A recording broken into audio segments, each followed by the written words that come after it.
Welcome to Time Warner Communications coverage of the best high school football in the state of Florida. Tonight, a state playoff berth swings in the balance as the Bradenton Eagles take on the Southeast Seminoles.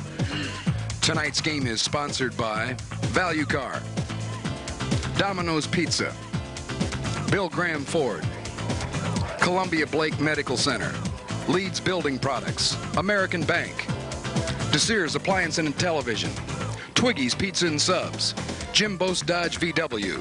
Stay tuned for the kickoff right after a message from these fine sponsors.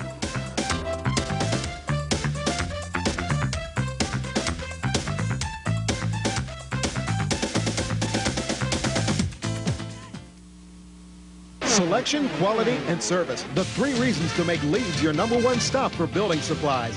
Leeds offers a large selection of almost any type of building materials for any size project. Leeds' attention to quality is evident in everything from our competitive pricing to our customer satisfaction guarantee. Leeds' customer-focused service includes free estimates and free delivery from our fleet of trucks to both consumers and contractors alike. All you need is the idea. We'll do the rest. Leave all your building needs to Leeds. Welcome back, everyone. We're at John Kiker Memorial Stadium here at Southeast High School, and we have our coin toss going on in the field. Let's eavesdrop. We'll do it again, okay? In the air. Heads. He called it a head, and it is a tail. You can kick, receive, defend to go, or defer until the second half. You want to defer. All right, you're deferring. Okay, you can kick, receive, or defend to go. Okay, Orange won the toss, and they'll defer. White will receive. Which way do you want to kick? Kicking to the clock. Okay, you want to turn your back to this goal? You turn your back to that goal?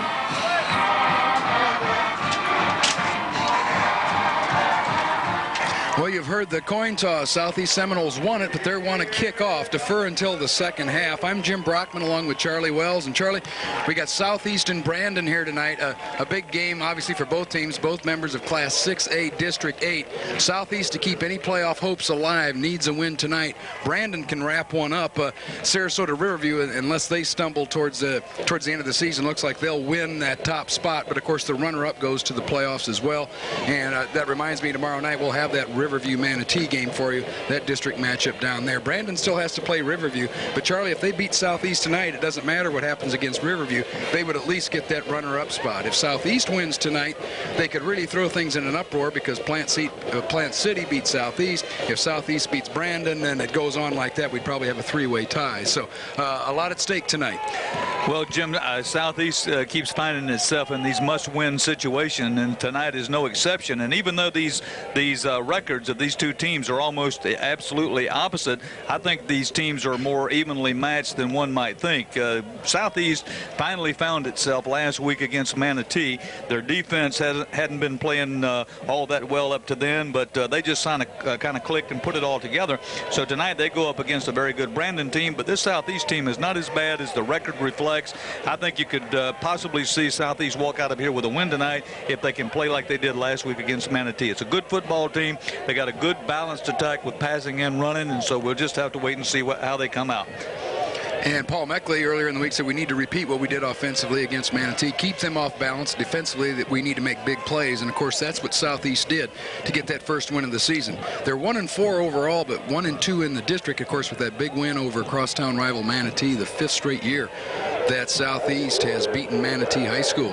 And, of course, Manatee Riverview tomorrow night. Jason Wade about to kick it off for Southeast. They still, despite that 1-4 record, losing their first 4 games, have a shot at the playoffs, but they must win tonight. Short, high kick. And a fair catch on a kickoff. Don't see that every day, made by James Stewart, the wide receiver. And let's look at that starting lineup. Chris Harris is your quarterback for the Bradenton Eagles, with James Gaynor D. Clark in the backfield with him. Scott Harris, the tight end. The wide receivers are Stewart and Torrey Brown. Murray, Cromie, Mock, Pasillo, and Poltorek are the offensive line. And Charlie, this Bradenton team, a very strong team, 5-1. Their only loss to Hillsboro, always a tough team to beat. Of course, Hillsboro, Southeast got by them in the playoffs last year, but they lost that opener to Hillsboro. They're 3-0 in the district, a perfect record in that district, beating Valrico, Bloomingdale, Plant City. And now the Bradenton Eagles looking to sew up a playoff spot. Oh, and a fumble on the first play, but an alert play back there by Gaynor, the tailback, and a nice play there to avoid losing the football. And that defense for Southeast, you have Holt, Bird, Bell, and Payne, that very quick secondary. Mobley, Giesendanner, Ahmad Miller, the linebackers, Willie Sams, Irvin Gibbs, Craig Carley, Jimmy Fitz up front for the Southeast Seminoles. So a loss on the play. A loss of about 6. So a fumble, but they avoid catastrophe by recovering it. And now they'll try the play they were going to run last time. That's Gaynor. Nice looking play. He pops it out over the 25-yard line. Gain of about 7, so he gets that yardage back, but it'll still be 3rd down and long. Gaynor's a guy you got to watch on offense for the Bradenton Eagles. He's their leading rusher, and you see he's a big, strong runner right there. Dragging to would-be tacklers right along with him there, and carries for a good gain. Gets that yardage back that they lost on the fumble. So it'll be 3rd down, about 10, about right back at that original line of scrimmage on the 26-yard line as you look at that full moon here at Southeast High School. Harris is going to roll left. He's looking to throw. Gets the pass off. Caught just out beyond the 30, but it looks like it will be short of the 1st down. He found his running back out there, Clark, out across the 30. We'll take another look. D. Clark on the screen. You see Harris rolling out to the left, and there's the screen to D. Clark. He makes a diving catch. The big fullback, 5'7", 200-pound senior from Bradenton, makes the catch, and they're looking at 3rd and still about 5 or 6 here for the 1st down. Excuse me, Jim. 4th and 5. Back to punt is Schneider. And running up. Oh, look out for the fair catch, and now losing it. Let's see if they rule it dead for Hale. That was Hale who ran up there for the fair catch. He loses it, and oh, Charlie, a tough turnover. That's not how you want to start out. Hale you got to give him credit, trying to make a decent play there so the ball wouldn't take a bad roll, but you got to make the catch. He stumbled and dropped the football. Well, the Noles will not be able to turn it over on this team a lot tonight and still expect to win the game. You're exactly right. Hale kind of slides up there in that baseball slide, tries to make the catch, and he just, as he kind of squats over the football, you see a Bradenton Eagle come up and take it away, and Brandon's on offense again after that first drive. There's a flag on their very first play, though, on this drive, and it's a dead ball foul and coming back. And they got the ball at the 42 after Hale fumbles the punt, recovered by Bradenton, and now offsides on Southeast. So kind of an ominous start here for the Seminoles. They fumble that punt. Now they jump off sides, and they're giving Bradenton plenty of breaks. Dead ball, encroachment defense, 1st down. Noles looking a little sloppy here in the 1st quarter, and Bradenton being a good football team, you can't give them too many opportunities, and you certainly can't expect to take a lot of penalties and turnovers and stay in the ball game. So it'll be 1st and 5 Eagles, and there's the big man out of the backfield, Gaynor. He's close to a 1st down. I think he's going to be about a yard shy. Actually, D. Clark on the carry. He gets about 4. And a real balanced attack, Charlie, for Bradenton coming in. Harris came in. The quarterback has 390 yards rushing. Clark had 463. Gaynor is the leader back there with 670. But they've got some guys who can run the football and a big, strong offensive line. You can see that just by looking out at the field. It'll be 2nd down and about a yard after Clark gets 4. And this time it's Gaynor. I don't think he's got the 1st down. He only needed a yard, but he gets wrapped up down there by Ahmad Miller, number 54, and he'll be shy of the 1st down.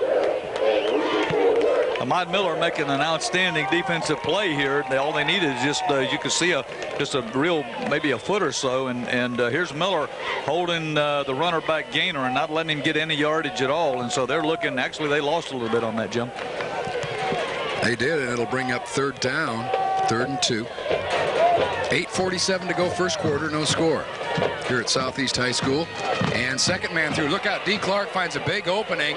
He's built low to the ground and hard to bring down. He gets inside the 15 to about the 14-yard line. So 19 yards for D. Clark right up the middle. Well, he is. He's built close to the ground at 5'7", and he's 200 pounds on that frame. He's real stocky and strong, got big legs, just huge legs right there and hips, and takes that ball on into the secondary for Southeast. Nobody's able to pick him up and make the tackle. Bradenton threatening to score here on their second drive. At the Southeast 15, first down. Harris, the quarterback, and this time it's Gaynor, the tailback. He makes a nice cut inside, makes a nice move to get about 4 or 5. Southeast pursuing very well to the outside, so Gaynor cut it inside to get some yardage on the play. It'll bring up second down. And Charlie, this is tough for Southeast. Never even got a chance at the football. That where Hale fumbled that up around the 40 would have been good field position as we look at Gaynor. Well, see, Gaynor, he just stops dead in his tracks and just takes that play right back up to the middle, and it's a good move on his part, and he got some pretty good yardage out of it. Of course, Southeast has big number 54, Ahmad Miller, that grabs a hold of him and slows him down, but he still picks up a few. So it'll be second down, about 6 from the 11 of Southeast. The Eagles looking to go up on top. They've won 5 straight games. 3 of those have been district wins. They're perfect 3-0 in the district, with Riverview coming up next week for those Bradenton Eagles. Riverview, of course, undefeated and ranked number 1. There goes Clark, just inside the 10, maybe a yard or 2 on the play. And Southeast, Charlie, even though they've struggled this year, still seems to do pretty well stopping that inside running game. But look at Clark. You can see the legs on that guy. At 200 pounds, only 5'7". He's a senior. Well, the defense for the Knowles can be they can be consistent in the middle there. Gibson, Danner, and Gaskins, 2 good linebackers that push up behind Mobley, Gibbs, and Carley. Then, of course, you got Miller and Sams on the ends, and so they can be very consistent. Outside, it seems to be where they have the most of their trouble. Harris on a keeper. He's going for the pylon. I think he's just going to be shy. He did get the first down. He gets about 8 on the play. And Harris didn't look like kind of deceptive speed there. He looked kind of gangly coming out of that backfield, but tucked the ball under his arm, gets the first down in a nice game. Chris Harris, is hard to tell if this is designed for a keeper. I think it is. He's looking like he might cock his arm and throw the ball, but then just keeps it and tries to stick it on in and comes very close. And it's a good run by the quarterback for the Eagles. Ahmad Miller caught up with him, but not until he got down to the 2-yard line. First and goal for the Eagles. And Harris, quarterback sneak. I don't know if he made it. I haven't seen a signal. Looks to be just shy. Give him about a yard on the play. And it'll bring up second down and goal. I think he runs right into the nose. Irvin Gibbs up front, number 95 for the Southeast Seminoles, and he puts a stop on him. We'll see if that's who he hit. You see, takes the handoff right there, right in the middle. A bunch of Knowles stacking it up, and right in the thick of things is number 95, Grubbs. So it gets a yard on the play, second down and goal. Nice sideline shot there by our crew. Here at Time Warner Communications, we thank you for joining us. Straight ahead, it's Harris again. Going to try it again. And there's still no signal. Looked like he made more progress that time, but the officials said he did not cross the plane. So maybe Southeast don't want to jinx him and start talking about a goal line stand here on third down, but it would be quite a lift. And Charlie, let's see if Bradenton goes back to that quarterback sneak again, or if they run Clark in there. You'd like to think you could get a foot down on that goal line, but that Southeast defense, it looks like they got about 15 people standing down there on the nose of the center. That's really where they're plugging it up. You might see him come with Gaynor behind Clark this time. They're in the eye, and if the big guy Clark can block for him, but no, this quarterback sneak again this time. And that time he gets in. So Harris, it took him 3 shots, but he gets in on the third try, 1-yard run, quarterback sneak for Harris. We've got 5:38 now remaining in the first quarter, and Bradenton jumps on top. Hey, one more time, the quarterback sneak, and of course Harris, this time he's successful, and this is all because of the turnover that they have the ball, and so now they lead by 6-0 going for the point after, but all because of the turnover. Keep in mind that Southeast had them stopped and would have been in their own drive at this point. And Schneider kicks the extra point. We'll take a break. 7-0 Bradenton. Don't go away.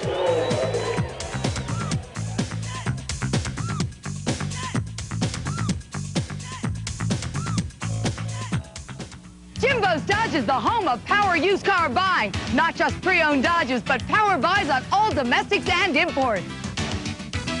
Ride in style in this 1995 Dodge Pontiac Grand Am. Absolutely gorgeous with only 16,000 miles, $13,788.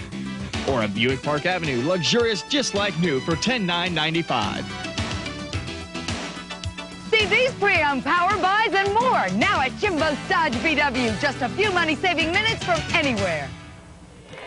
Welcome back, everyone. The Bradenton Eagles are out to a 7-0 lead on the 1-yard touchdown run by quarterback Chris Harris. It was set up when Hale fumbles the punt for Southeast. The Seminoles find themselves down, have yet to touch the football on offense. So the fumble, the turnover, sets up the 7-0 Bradenton lead. And now Southeast will have to get back in it with a solid drive of their own. Schneider, who added the extra point, Zach Schneider, he's a senior, set to kick it off for the Eagles. We've got 5:38 remaining first quarter. Seminoles with their first crack at it out across the 20. That's Hale again, and this time trying to make amends, but not, well, he breaks away. Oh my goodness. So Hale making quite a comeback from that fumble. He's out to the 40. Nice run back, and I'll tell you what, Charlie, he looked like he was down a couple of times around the 20-yard line, but Hale going after it pretty nicely. It looks like he'll stay in and start at a wide receiver spot. That's a fabulous individual effort by Anthony Hale. You see him take this thing and right there just avoids a tackler and brings it back to this side, and then from then on it's just individual Hale, and he gets him in good field position. He was about to be tackled down around the about 15 to 20-yard line. He gets him in good field position. Up to the 41-yard line, so Southeast only 59 yards away. Good place to start. Rashad West is your quarterback. And here comes Chuck Spencer, and not much running room, maybe a yard or so on the play before Carl Gunn hits him down. So that's Southeast first play from scrimmage as we look at that starting lineup with Rashad West at quarterback, Spencer, who just carried, Big J.T. Adams, the converted linebacker, back there at fullback, Mark Sinkovitz, Brian Thomas, Jeff Cox, the receivers, Travis Jones, Todd Williams, Jason Kennedy, Ryan Lorge, and Jimmy Fitz doing double duty tonight, also playing defense. There's a flag on this thing. I believe Chuck Spencer might have been in motion, and if the call's against the Noles, he moved just a tad fast back there in the backfield. And it was only a yard gain. Oh, it's a holding. Well, offense. Repeat first down. Turns into a 7-yard penalty because they're holding from the spot of the foul. A 10-yard penalty, but it happened upfield, so ends up first down now and 17 with the ball back at, we'll call it the 34. So first and long now for Southeast. Wipe out the 1-yard run for Spencer with the penalty. Brian Thomas is in motion. West now a short drop, gets rid of it in a hurry, and looks like somebody broke a pattern there. He had two receivers in the area, one cutting to the sideline, one the other way, and it went long. As we look at that Eagle defense with Terrace Wallace, Marvin Johnson, Tommy Thompson, Pat Williams in that secondary, Caesar Miles, Carl Gunn, Chris Bowie, Chad Stokes, Shook, Wayne Geese, and Mike Patillo up front. Bosley Adams, number 3, to wide receivers lined up on the outside, and of course Rashad West thinks that pass play is called to the outside.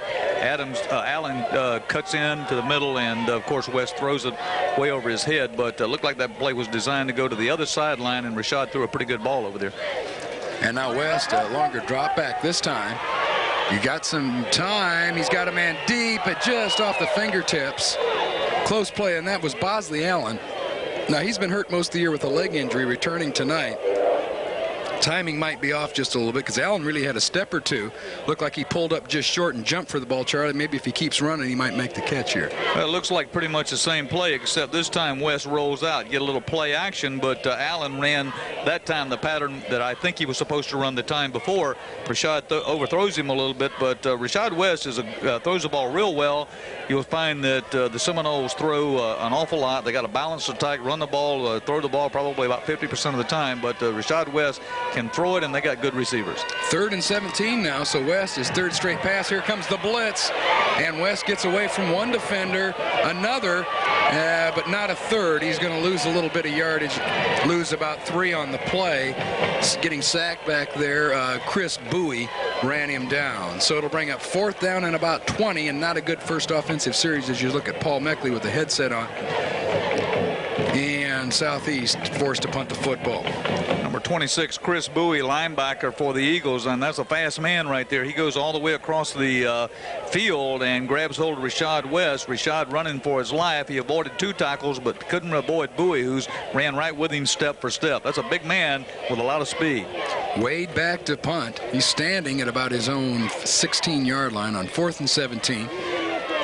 Oh, and a bad snap, but Wade does a nice job playing shortstop and gets a beautiful punt off, and caught back there by Stewart.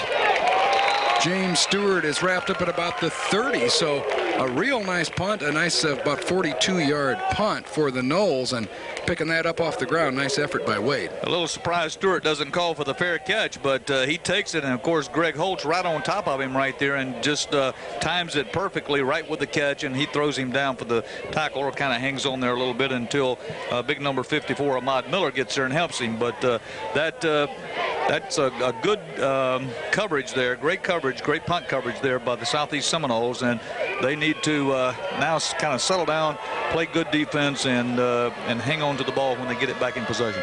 Interesting looking situation there with a man in the slot. Look out, there's that Clark, the power runner. Now we have a flag down. Clark did get himself about 3 yards, but let's see if this one's coming back. And it is going to be a holding call, so I'm sure the Seminoles will be glad to push the Eagles back the other way. We'll take another look at this one. Well, don't pick up the hole right in the middle there, of course, but we've already seen D. Clark. We've seen the fullback and what he's capable of, and he's going to be a force to be reckoned with all night for the Noles and defense. They're going to have to key on him. And holding, offense, repeat first down.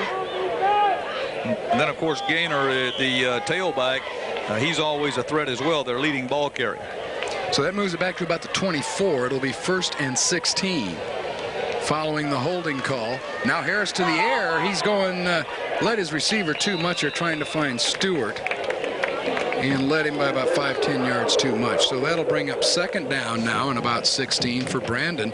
Looking just like that last Southeast possession when Southeast ran a play, but holding put him back there in 3 straight passes. And now as we look at the Seminole Food Outpost. If you're hungry here and at John Kiker Memorial Stadium, that's the place to be. So it'll be 2nd down, 17. 3:50 to go first quarter. Brandon on top, and they go back to the ground now to Gaynor, but he's not going very far. He gets a couple of yards, but Jimmy Fitz, who usually plays offensive line, makes the stop as Gaynor gets a couple. Now it'll be 3rd and about 14. Still a long way to go. Be with us tonight for the Desears post-game show, and we'll talk to a coach and a player or two. And what a good play by Jimmy Fitz that time, Jimmy. He gets in there and stops Gaynor, and that's really alert defensive play by the Noles. And they have backed up the Eagles sufficiently now if they can just hold them on another down and force them into a punting situation. Well, it's 3rd and 15. This is when your defense has to take care of business on 3rd and 15. Harris will throw, and I'll tell you what, if the receiver had been looking up, he was trying to find his tight end down there, Scott Harris, and almost picked off there. Harris wasn't looking back for the football, so it falls incomplete. And Brandon forced to punt for the first time. Well, actually the 2nd time tonight. Of course, the first one was fumbled. Harris running straight to the post on the pattern there, and of course the quarterback Harris, he just throws that ball before his receiver has a chance to turn around and kind of throws it away. But Scott Harris trying to get one from Chris Harris. And here comes a punt, kind of a short, but well, about a 37-yard punt. And on the return is Bosley Allen. Now remember, he's been hurt, but it didn't look like he was too sore on that play. He hauls it into the 44 of Brandon. So great field position, nice return by Allen. How nice it is for the Noles to have Bosley Allen back after his injuries. I mean, this guy can turn a ball game around with his speed and his great running ability. And you see there on special teams, he does a super job getting that ball back upfield on the kickoff, on the punt. So about a 20-yard return to the Brandon 44-yard line. And now it's big J.T. Adams. First time we've seen him carry the ball tonight. He gets about 3.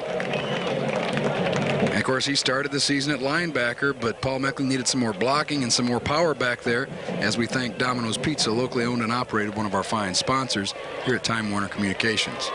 So good field position. Seminoles just outside the Brandon 40 on 2nd down and 6. We've got 2:30 to go in the first quarter. As you look at Rashad West.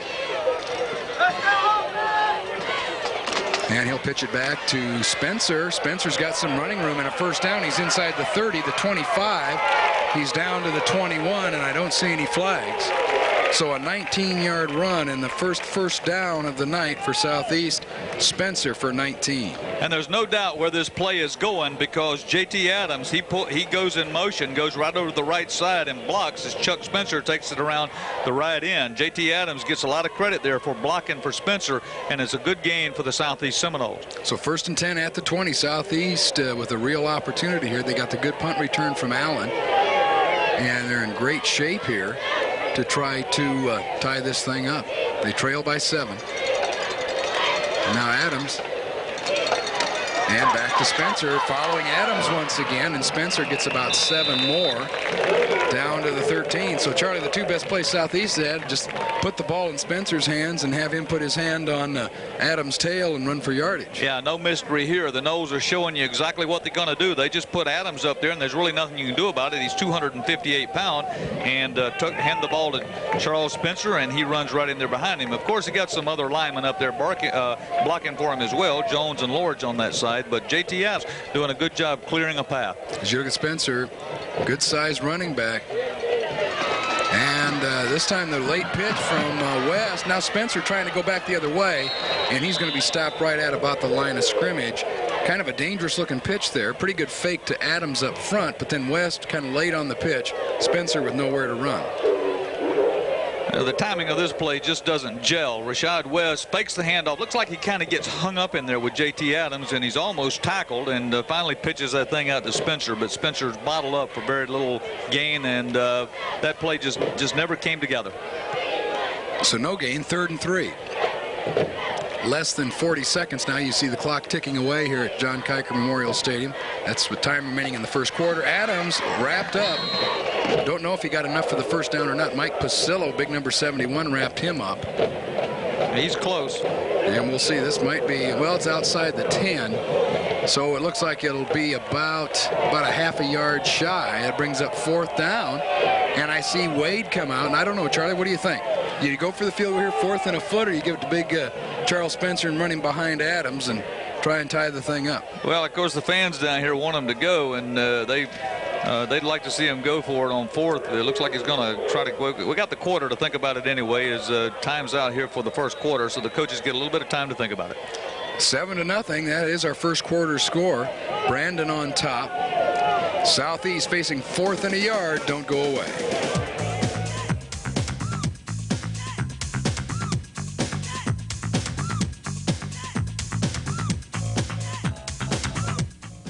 Don't know it yet, but I'll buy you the best 'cause Mommy loves you. I'll tuck you in at night and make your world just right 'cause Mommy loves you.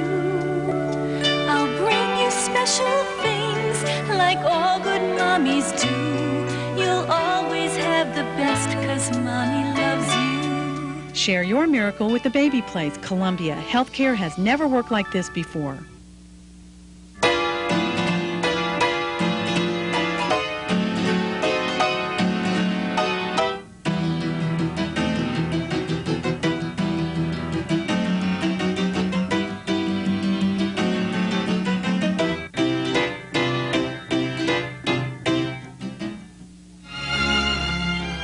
The D really does make the difference. So remember, we're Sears, where the D really does make the service difference. The Noles have thought it over, Charlie, and they're going to go for it on 1st down. I'm Jim Brockman along with Charlie Wells. Southeast had the kicker on the field until the quarter ran out. Now it's 4th and a foot, and they've decided to go for it. Rashad West is the quarterback. See if they go to Spencer behind Adams. Well, they go right to Adams. He didn't get much, but I think he got enough, Charlie. He got right down to the 1. Maybe not much more than a foot to spare, maybe. But that's all they needed. He got down to the 10. That's all farther he needed to go. So the Seminoles, they had sent, Wade was out on the field to kick the football just prior to the end of the first quarter on that 4th down. They got the quarter break, talked it over to get a 1st down. Chances are the first couple of games of the year, they wouldn't have made that 1st down right there. But with the addition of J.T. Adams in the backfield, they get it, and they're still in business. At the 10-yard line. You see Rashad West. You see Adams. They're probably going to run left when they go that way with Adams. Give Spencer the ball, and the Eagles react pretty well, but not until Spencer gets about 3. So, Charlie, that looks to be the pattern for the night. You send J.T. Adams out there to knock somebody down, have Spencer run behind him. It's not a bad plan. They just don't make any secret about it. They run Adams out to the side that they're going to send Spencer, and he's out there blocking, and he does a super job and just clears a little hole. That's all he's trying to do, just give a hole to Spencer and let him pick up some yardage. So when you see Adams roll out, unless they're going to do some trickery tonight, that's where Spencer's going. 2nd and goal now from the 7. Just underway in the second quarter. Brandon still on top 7-0. Southeast trying to change that. And now we have an officials timeout. As you see West talking with some of his linemen up there. Now we're set.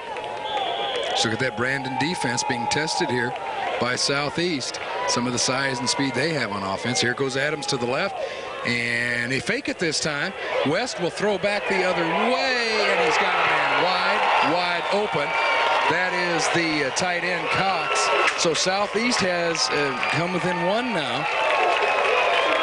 So Cox with a 7-yard touchdown pass. Well, they set him up, Jim. We said unless there was some trickery, that's where he would go. That's where he would go. J.T. Adams does that same thing. Goes over to the left side, blocks. They fake to Spencer, and of course Jeff Cox is wide open in the corner of the end zone.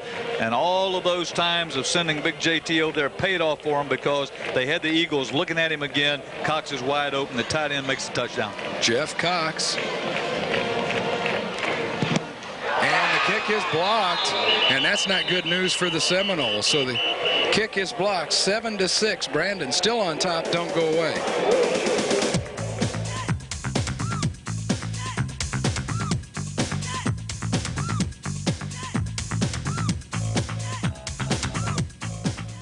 If you like pizza and you love hot wings, you gotta try Twiggy's. For 5 years, Twiggy's been delivering the best pizza and wings in Manatee County. Our pizza starts with fresh dough, hand-tossed, loaded with your favorite toppings, and baked to perfection. Add to that our 7 varieties of wings for those who like it mild and sweet to those who can handle the heat. Don't forget our wide variety of sub salads and appetizers. Score big with our football party pack. 2 large 2-item pizzas, 25 wings, and a 6-pack of soda for only $21.99. Delivered hot and fresh from our 2 locations. Welcome, everyone. The Seminoles came close to tying it up there, Charlie. They got down, got the touchdown, and a nice pass. They've been running, but Spencer behind Adams the whole entire drive. They fake that play. West comes back with the 7-yard touchdown pass to a wide-open Jeff Cox, but the kick fails. It's blocked. 7-6. Southeast still down by 1 now. Brandon going to try and take some of the momentum away from Southeast with this kickoff. High short kick, fielded at about the 17. That's Torrey Brown.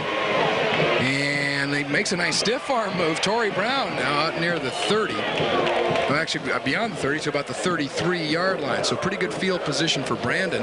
Nice stiff arm on the play by Brown. We'll call it the 34, and that's where Brandon will try to increase that 7-6 lead. Well, if you're looking for common denominator games, there are some of those. There's a couple of them. You see here, Coach Meckley said what we tried to do during the off week was turn sophomores and young juniors who haven't played much prior to this year into a more mature and experienced players. And we'll talk about those common denominator games here after this play.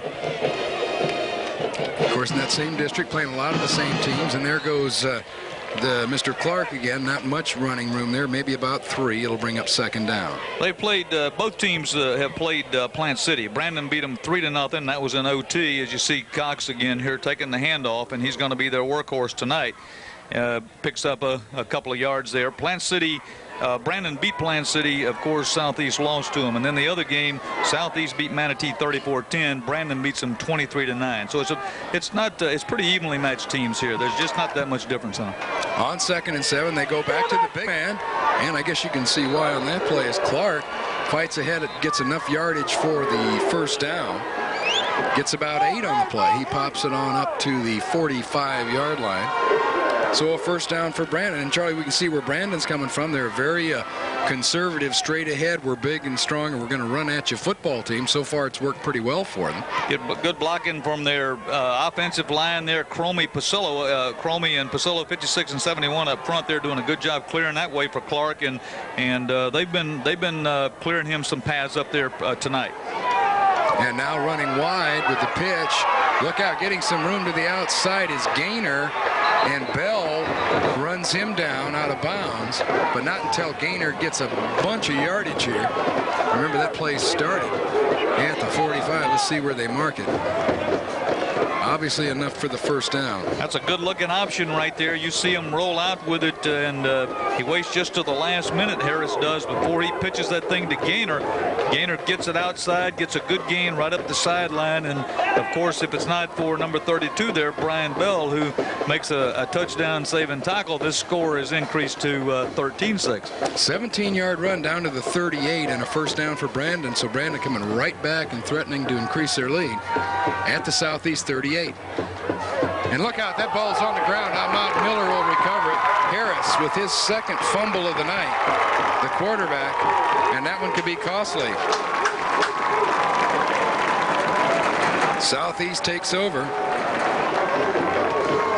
Jim, that couldn't come at a better time for the Southeast Seminoles. They needed a break here, especially the way the Eagles were moving that ball on this particular drive, and Harris just drops it. Ahmad Miller right there. You see him come up with it, and it's first down, Knowles.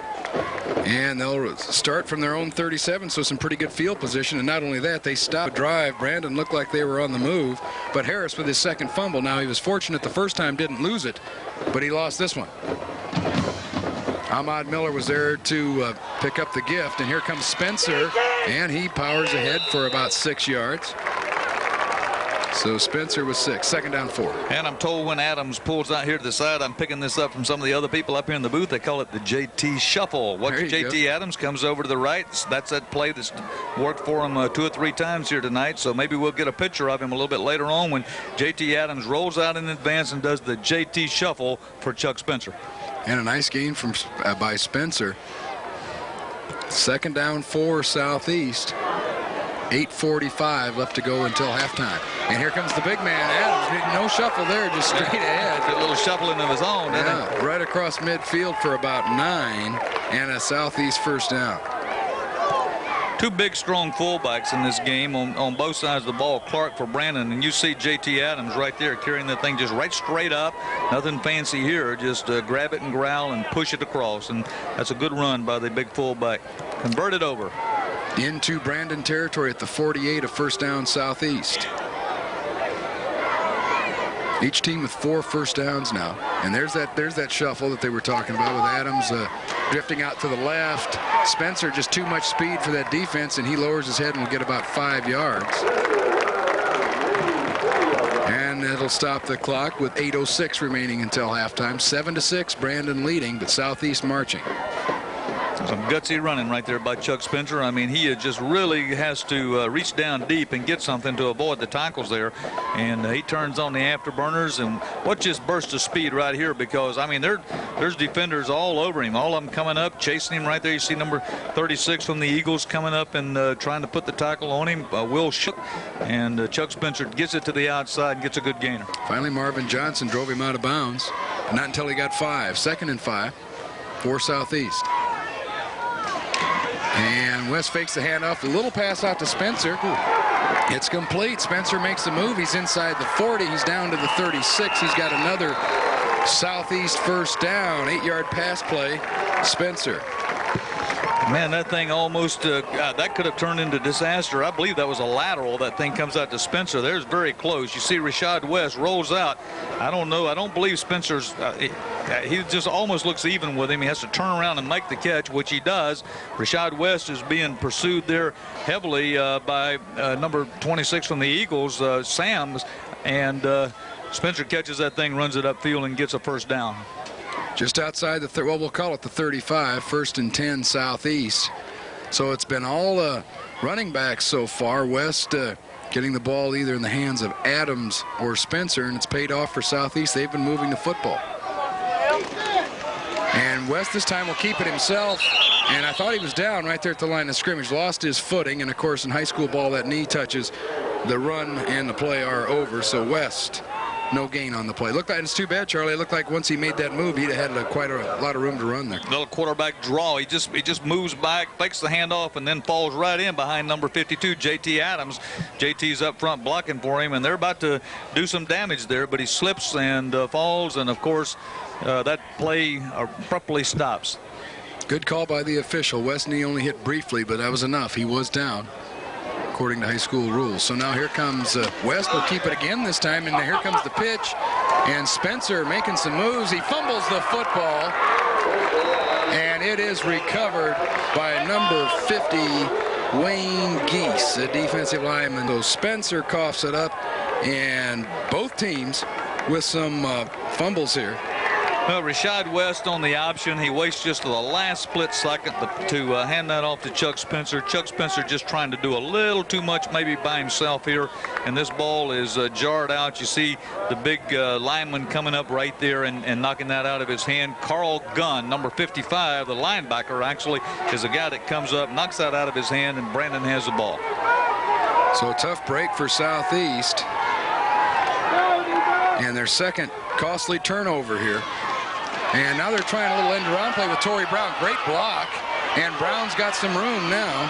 Although, well, he's still on his feet. He'll get a first down. Charlie, it looked like he might be breaking it. Looked like he might get tackled. And somehow he kind of floated along there for about 12 yards and a first down.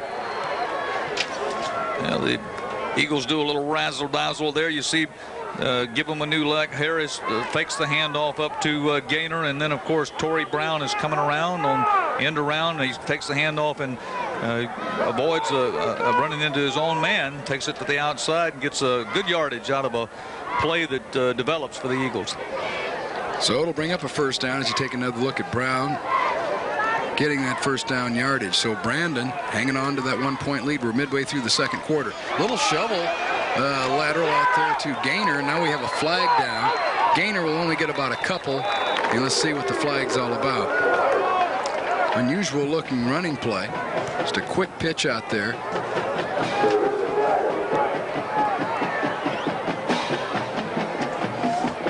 And we wait for our official signal. And it was an illegal block against Brandon. So Southeast looks like they'll take this penalty and march him back. Well, the penalty, of course, does push him back. But Greg Holt and Brian Bell both do a good job of tackling out there open field and stops that thing from gaining big yards. The penalty, of course, would have negated it anyway. But good job by Brian Bell. So the 15-yarder for clipping will bring it all the way back to the 23. Now you're looking at first down and a long way to go back at the 23-yard line for the Brandon Eagles. So both teams making some costly mistakes here with turnovers, penalties, things of that nature. And straight ahead, finding some good room out there to about the 29 is Clark. And he gets about 5 or 6 on the play. Bring up second down and long. I hope we can see that again, because I want you to see Ahmad Miller. Watch now, Ahmad Miller, he's just going to grab him some shirt. That's all he can get. Yeah, there's the big Clark coming through the middle. Ahmad Miller is just going to grab him some shirt right there. That's all he has. Doesn't have any skin. He just holds on for dear life till he gets a little help. Actually, he's got some Somebody's pants. got some pants Got some on pants. Almost pulled his pants off. Might take a bit to pull that guy's pants off. He's got some big legs.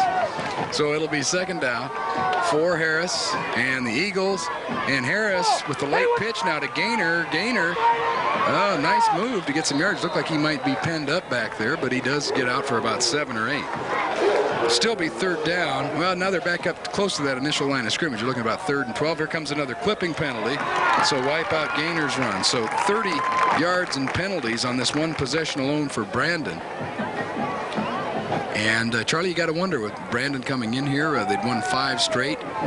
Got to wonder if they thought maybe Southeast at 1-4 might have been an easy game, but the Noles have enough talent, enough things going on here that they're always dangerous here, even in a year when they apparently are struggling. This one's going to come back. Well, if they had any doubts about them, they should have called Coach Canan and the Hurricanes, because last week, I'll tell you, the Southeast Seminoles put on a show over at Hawkins Stadium, and they showed right there that they can play every dimension of this game. They were good on defense. They did a good job on offense. They moved the ball very well, and they played, virtually mistake-free in that game, Jim. So tonight, they've turned, even though they turned the ball over here a couple of times, they're still right in this thing, 7-6. Not for the point after. They got a tied ball game. Now here's one of those tough ones on 3rd and 32. Tough to find that in the playbook. You're back at the 15. They've got to bring it up to their own 47. Harris throws it. He's got a man out here and almost caught. Greg Holt. Holt breaks it up, but Torrey Brown almost made the catch. Good defense. It'll bring up 4th down. Really is a good job by Greg Holt. I mean, he really gets those hands up there. This is a fine defensive play by Greg Holt. I think you're going to see this pass when it comes right over toward our camera right here. Greg Holt's going to get in there between the receiver. He's going to stick those hands up right there. See there? Nice job. He knocks that thing loose. Greg Holt gets a lot of praise on stopping him on that, because that thing had the makings of a first down. Boy, it really did. The pass was perfect, but Holt was playing perfect defense and won that matchup. So on 3rd and 32. Back to throw, Harris. Oh, he's going to keep it, and he's going to wish he did, and he's going to be stopped at the line of scrimmage. Nothing doing there as Johnson makes the stop for Southeast. No gain on the play, and they'll be forced to punt for the 3rd time this half. Howard Johnson coming in there, type linebacker, 6 foot, 165-pounder. He's a junior. He comes in and makes a big stop, and knows going to get the ball back. And they probably, barring some kind of mistake here, should get some pretty good field position. Schneider back there standing on his own goal line. Good snap. Not much of a rush put on by Southeast. Punt is off. And taken right at midfield. That's Thomas, Brian Thomas. And not much doing. Good open field tackle there as he makes it to the 43-yard line. But still great field position for the Seminoles. After the 35-yard punt, don't forget to miss our post-game show. Be right following the game. Charlie will have some guests brought to you by DeSears, another one of our fine sponsors. Last time the Noles were on offense, they were moving the ball real well. You know, don't forget that J.T. Adams, the J.T. shuffle, and Chuck Spencer, and they were moving it right on down the field until they turned it over. So we'll see if they can pick up where they left off. The turnover didn't hurt them on this particular in this particular time, Jim. So they're still in good shape, only down 1 point. Oh, and they got the great field position at the 43, so kind of a no-harm fumble by Spencer.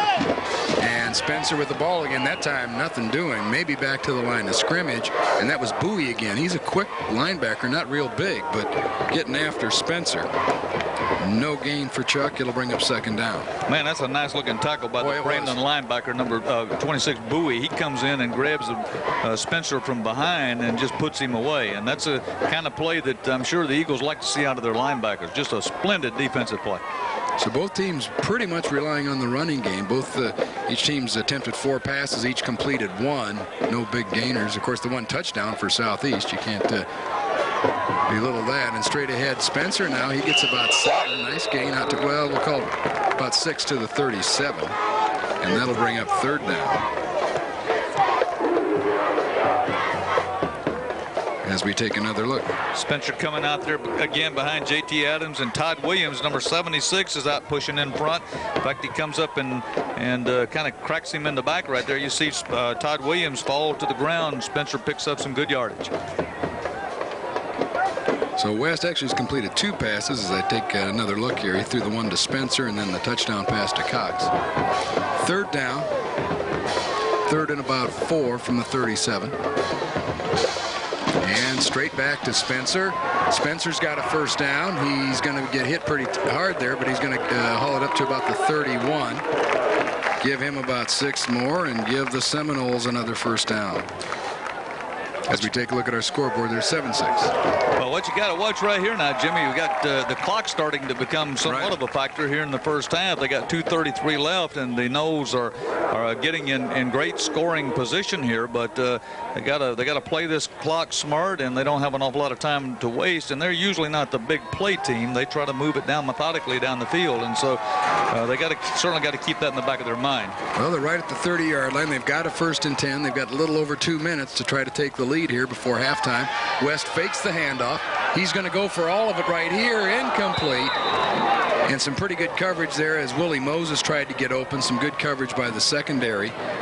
back there for the Brandon Eagles. That'll bring up second down. Just as we say, they're not the big play team. Willie Moses goes right down to the post, and of course Rashad West throws a pretty good pass to him down there. It's a good thing he threw it long because Willie was covered just a little too much for that pass.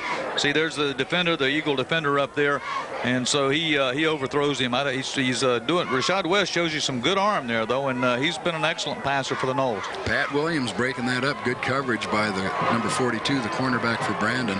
2nd and 10 now, Southeast.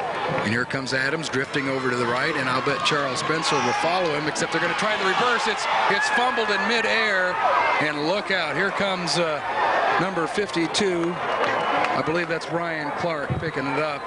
So I'll tell you, they got too fancy for their own good there, Charlie.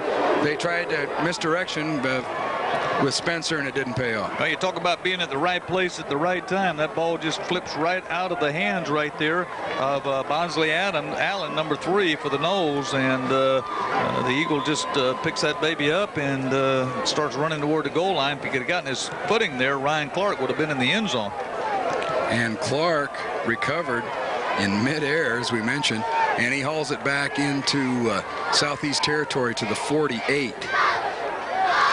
And so now Harris looks like he's got room to run, but he's going to throw, and he's got a man out there. Nice looking pass. Stewart with the reception down to the 34-yard line. So 14 yards and a first down for Brandon. Stewart on the reception. Harris is a good-looking quarterback for the Brandon Eagles, and he rolls out on that play and sparks Stewart out in the flats there and throws him just a BB. I mean, he throws that thing with a lot of zip on it. And now the tide has turned here. The Eagles are starting to get into scoring position, and they're threatening here with about 1:30 left in the first half. Of course, they're fighting the clock too now, Charlie. They're not. Well, look out! That play just didn't even get started. Clark's going to lose a couple. Getting in there for Southeast, Corey Mobley about took the handoff on that play. Well, he was trying to do the same thing that his counterpart did on the handoff for the Eagles a few minutes ago. Mobley just gets in there and really upsets things. Harris doesn't even hardly get a chance to get rid of that ball to D. Clark before Mobley's right in on top of it, upsets the entire play, and they lose a couple on that. And it looks like we got a timeout called now with 1:17 remaining to go in our first half. Southeast still trailing, as you see our Columbia Blake Medical Center scoreboard. The Eagles with the 7-6 lead. I'm Jim Brockman along with Charlie Wells. And a hard-fought Class 6A District 8 game. Of course, you figured it would be close. Two pretty good football teams running into each other tonight. Coach Meckley's got to be pleased that the score is 7-6, especially with those turnovers that they've encountered here in the first half. And the Noles have stayed right in this ball game, and in all probability would have had the lead here if not for turning it over. Now that's something they'll talk about when they go into the locker room at halftime, is to avoid the turnover. They got to maintain possession. Fausto Laser running off the field. He's a defensive coordinator for the Southeast Seminoles. Does a good job with that defensive crew. 2nd and 12, and Harris, he's got a lot of company back there. He gets rid of the pass to Gaynor, and Gaynor, that was a whole lot of screen pass for about a 1-yard gain. So a yard on the play will bring up 3rd down and long. 3rd completion of the half for Harris. Now they got another timeout here as they're with 1:04 left, and the Eagles call another one. This thing is, just there's a little screen. You see Fitz coming over all the way from his position. Finally gets in there, wraps the receiver up right there. The man coming out of the backfield, Gaynor, and wraps him up down, and Fitz does a good job in pursuit. So 3rd down now for Brandon. Remember, the clock is a factor with 1:04 remaining. The ball sitting right at the Southeast 35-yard line. Might find out what kind of a kicker they have.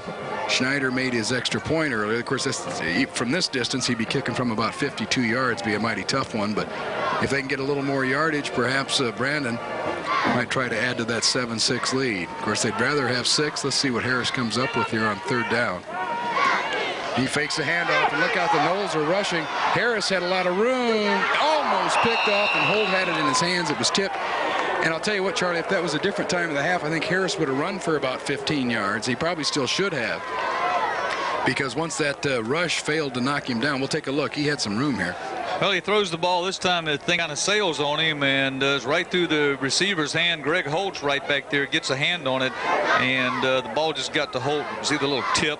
Then all of a sudden there it is, and Holt just doesn't have time to draw any vision on it, and the ball falls down. But Harris, he throws the ball and it sails with a lot of speed on it, a lot of velocity. So Schneider will try the 53-yarder. And it is short. He was right on the line there. Had to watch that one for a minute, but it does fall short. So Southeast will get the football back. And we're still stuck on 7-6. Well, the Noles on defense, they've given up about 200 on the average. They've given up about 58 yards per game rushing, 87 passing, and they've on the average given up about 30.4 points in the ball game. Now in the first half, they've improved on that, and they haven't given up the big play here tonight, and they've done a good job holding the Brandon Eagles only to 7 points. And if they can just get that offense generated without turning the ball over, I believe they have a good shot at winning this ball game. But they're not going to be able to just keep turning it over and letting the Eagles have these second and third chances. Well, now Southeast, I don't know what we'll see them try to do here. They only have 51 seconds remaining. They're at their own 20. But I wouldn't rule out a deep pass here. Let's see what they come up with. And West, well, they'll go ahead and pitch it back to Spencer, and he'll get about 5. Now he coughs up the football, but it was right when he hit the ground. Good call by the official.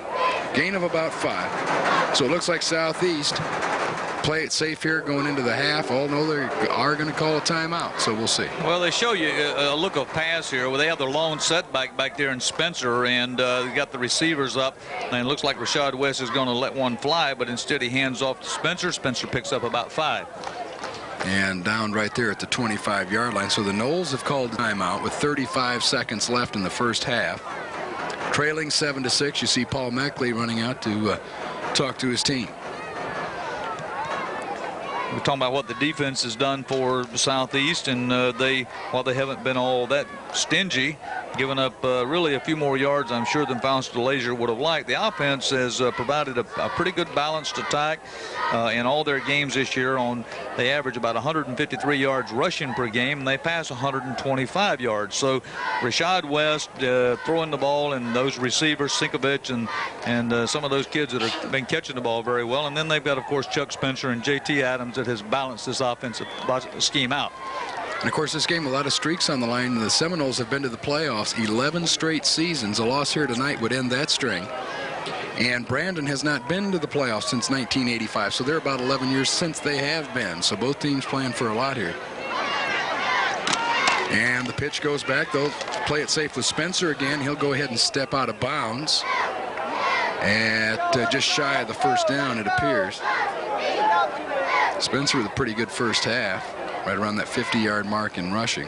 Take another look at Spencer. Well, Chuck Spencer goes ahead, takes it around, and just gets out of bounds when he sees he have nothing else to go, and just takes that thing out about the 30-yard line. And I think probably with 30 seconds left here, that's what we'll see, is just running to the sideline.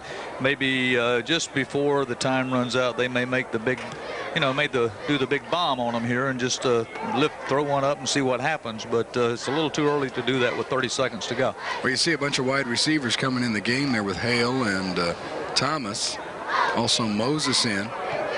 If he throws it up here, I mean, it's for certain he's got to have somebody open, and if he gets picked off down in here, of course, this could be very dangerous to the Seminoles. Only a half-minute remaining first half. Let's see what Southeast comes up with, and they'll go ahead and run a draw play.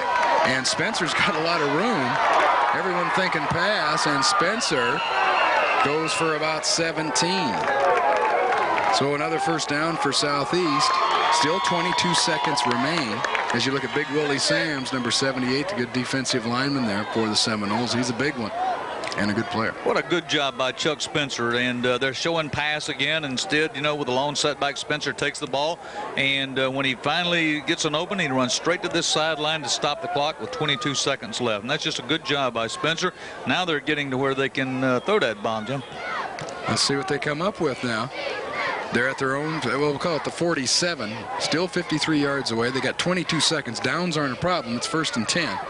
West back in the shotgun. I think we had some movement prior to the snap. It's just a matter of who jumped first. Both teams have struggled a little with penalties here in the first half. Rashad West going over to see if he can hear anything and see who it's against. Procedure against Southeast. So it'll be 1st and 15. Just over 20 seconds remaining to go here in this first half. Don't go away. We'll have the Southeast Marching Band, of course, at halftime, as they mark off the procedure penalty and see if Rashad West is going to throw it about as far as he can now. He's at his own 41. Staying in the shotgun, 4 wide receivers. And once again, it looked like the same, it's like the right guard jumping down there, number 64, Wendell Butler. We'll see. And let's see if they, if it's the same call. No, this one's going against Brandon. My mistake. We'll go back the other way. So we're back at 1st 10. Brandon jumping off sides that time. Now we're back at the original line of scrimmage at the 46. Exactly 18 seconds now remaining until halftime. And I'm getting curious here, Charlie. We've lined up 3 times this way to see what this play is going to be. West back there in a shotgun. Now we get the play off this time. He's got time. He throws. He's got Sienkiewicz inside the 40. Sienkiewicz, a dangerous receiver, gets blasted out of bounds at about the 37. But a nice gain on the play. Gain of about 17. We'll be back right after this.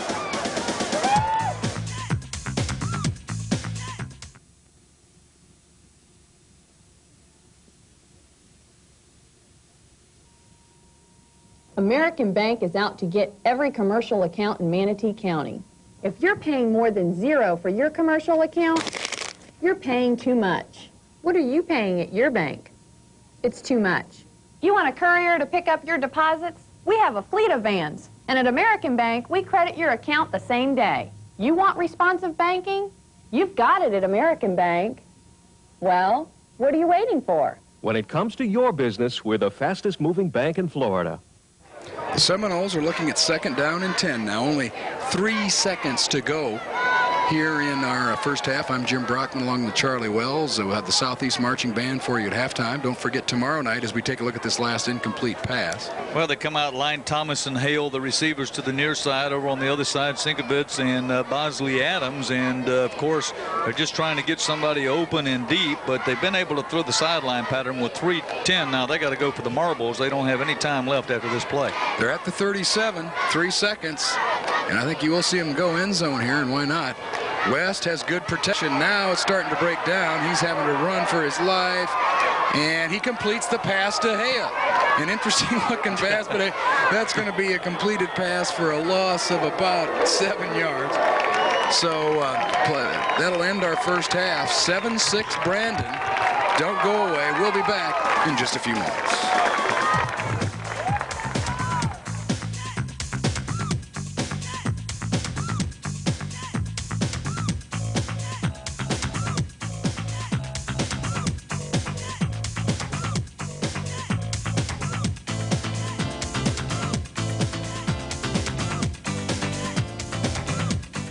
Selection, quality, and service. The 3 reasons to make Leeds your #1 stop for building supplies. Leeds offers a large selection of almost any type of building materials for any size project. Leeds' attention to quality is evident in everything from our competitive pricing to our customer satisfaction guarantee. Leeds' customer-focused service includes free estimates and free delivery from our fleet of trucks to both consumers and contractors alike. All you need is the idea. We'll do the rest. Leave all your building needs to Leeds.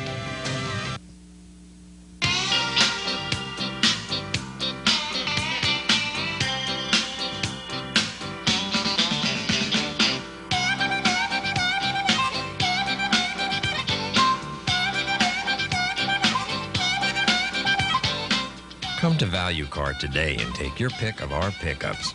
Or come browse to see the hottest pickups around. You'll get the pickup you want when you want it. So drop in today and you may drive away today. You were here from the very start with TLC that comes from the heart. Through all of your tomorrows, we'll be be standing by. We all need TLC. We're committed to your life. Total life commitment. Columbia, healthcare has never worked like this before. I'll never forget the day my old refrigerator quit. No one I called could deliver a new one for a week. So in a panic, I rushed to Mom's with all my perishables. She promptly called to Sears. She said they'd always been there when she needed them, for service or a new appliance. And with their new express delivery, they're faster than ever. By the end of the day, my perishables were safe and sound in my brand new refrigerator from the wonderful people at Sears. We're Sears, where the D makes the service difference.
Jimbo's Dodge is the home of power used car buying. Not just pre-owned Dodges, but power buys on all domestics and imports. Take your pick from some great trucks. An 88 Chevy flatbed with hoist, only $89.95. A 94 Dodge Dakota Club Cab for only $13,995. And a 92 Toyota Extra Cab 4x4 pickup for only $13,995. See these pre-owned power buys and more now at Jimbo's Dodge VW. Just a few money-saving minutes from anywhere. Starting now, all Domino's pizzas are just $7.99. Any pizza, any size, any number of toppings. The mega deal. Any pizza, any size, any number of toppings. Includes classic hand-tossed, ultimate deep dish, and crunchy thin crust. No charge for delivery, just $7.99. Any pizza, any size, any number of toppings. The Domino's $7.99 mega deal isn't just for now, it's from now on. Gotta be Domino's! Selection, quality, and service. The 3 reasons to make Leeds your #1 stop for building supplies. Leeds offers a large selection of almost any type of building materials for any size project. Leeds' attention to quality is evident in everything from our competitive pricing to our customer satisfaction guarantee. Leeds' customer-focused service includes free estimates and free delivery from our fleet of trucks to both consumers and contractors alike. All you need is the idea. We'll do the rest. Leave all your building needs to Leeds. It's going to be our first child, so we wanted to make sure that everything was going to be perfect. A friend suggested that we go to the baby place at Columbia Blake Medical Center. That was the best decision we could have ever made for our baby. We were able to go to free classes, receive educational newsletters and coupons, and they did all the pre-admission months in advance. Everything's been perfect. Now we're just waiting for our little miracle. Columbia, healthcare has never worked like this before. Welcome back, everyone, to John Kiker Memorial Stadium. Southeast will receive to start the second half. They are trailing 7-6. I'm Jim Brockman along with Charlie Wells. We thank you for joining us here at Time Warner Communications for our high school football game of the week. And don't forget tomorrow night, that exciting Manatee Riverview game, also another Class 6A District 8 game, just like we have here tonight. Both, of course, with playoff ramifications. The one we have right here for you, Brandon, if they win tonight, they're guaranteed a playoff spot. Southeast is guaranteed of not going to the playoffs for the first time in 11 years. If they don't, if Southeast doesn't pull the upset. There's Cox. He's the tight end who caught a touchdown pass in the first half. And to score the only 6 points for Southeast, nice kickoff return. He's almost up near midfield. We'll call it the 48. And the Seminoles with some mighty fine field position as we take a look at the kickoff. Well, a little pooch kick, Jim. That thing doesn't go very far. And you see Jeff Cox, one of the up front men, actually up there to do some blocking, not necessarily to carry that ball. Brings it to the near side and gets the Southeast Seminoles in great field position. At the 48, we're just underway in the second half. Southeast trails 7-6. And there's Adams kind of drifting off and starting way too soon, number 76. That was Todd Williams getting the head start for the Seminoles. Spencer had 78 yards rushing in the first half. Chuck Spencer for Southeast, their main offensive weapon. The touchdown pass went to Cox from Rashad West. First down. Chris Harris scored the touchdown for Brandon, a 1-yard sneak. And then next week we have another interesting district matchup, this one in Class 5A. Sarasota comes to town to play the Bayshore Bruins, and the Bruins, with only 1 district loss, trying to keep their playoff hopes alive too. It's that time of year to see if you're going to play in the postseason. West, he's got a man out there. He hits Sinkovitz, who gets across midfield to the 49-yard line. Nice 9-yard pass, Sinkovitz, with his second reception. Straight down the sideline here for Sinkovitz. He stays within just 1 yard of that sideline marker. And, of course, Rashad West hits him a little bit low, but Sinkovitz goes down and gets it. And good pass play there. Picks up a few yards for the Southeast Seminoles. And you can see our cameraman made the tackle down there. And there's Spencer, kind of a strange looking play, but Spencer's turned it into a first down. before he's run out of bounds. Looked like that play wasn't going anywhere. Looked like there was some confusion in the Southeast backfield, but Spencer wasn't confused. He took the handoff and picked up the first down. Charles Spencer's having a good game tonight. You pointed out the 78-yard rushing that he had in the first half. You see there just some hard running. He came in the game with 504-yard rushing. That's a 5.4 average with 4 touchdowns, and he's making those stats respectable as the year goes on. And first down at the 39 for Southeast into Bradenton territory. And now Adams bowls ahead for about 4. He hasn't carried the ball that much tonight. He's been effective when he has, primarily used as a blocking back. He'll bring up second down and 6. J.T. Adams just carrying straight ahead off tackle and doing a little spin there, getting a little fancy with that run and doing a little spin, trying to avoid the tackle, and that's a nice run for J.T. Adams. Of course, the only difference was the block extra point attempt. Southeast failed to convert. 7-6. Here comes Adams again. He should have enough for a first down. He's inside the 30, down to the 29. Yeah, JT got rid of that blue shirt and that white one's hanging out, but I'll guarantee you no matter what color his undershirt is, it's on the outside. And JT, he's just really falling into to the rhythm of playing fullback for the Southeast Seminoles, and he gets a little bit better every time we see him. So it's a first down. Ball at the 29-yard line. 10:48 to go third quarter. Seminoles trying to take the lead. And it's Adams again. They're giving it to the big guy, and he gets about 7 more. Bring up second down.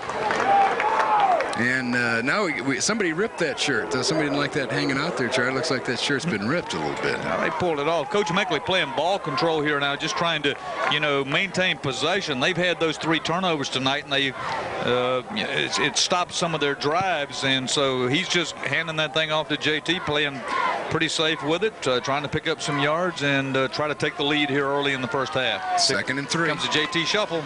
And here comes Spencer right behind him. Not much running room, but Spencer's making some of his own as he hauls it down to the 17. And he gets another Southeast first down.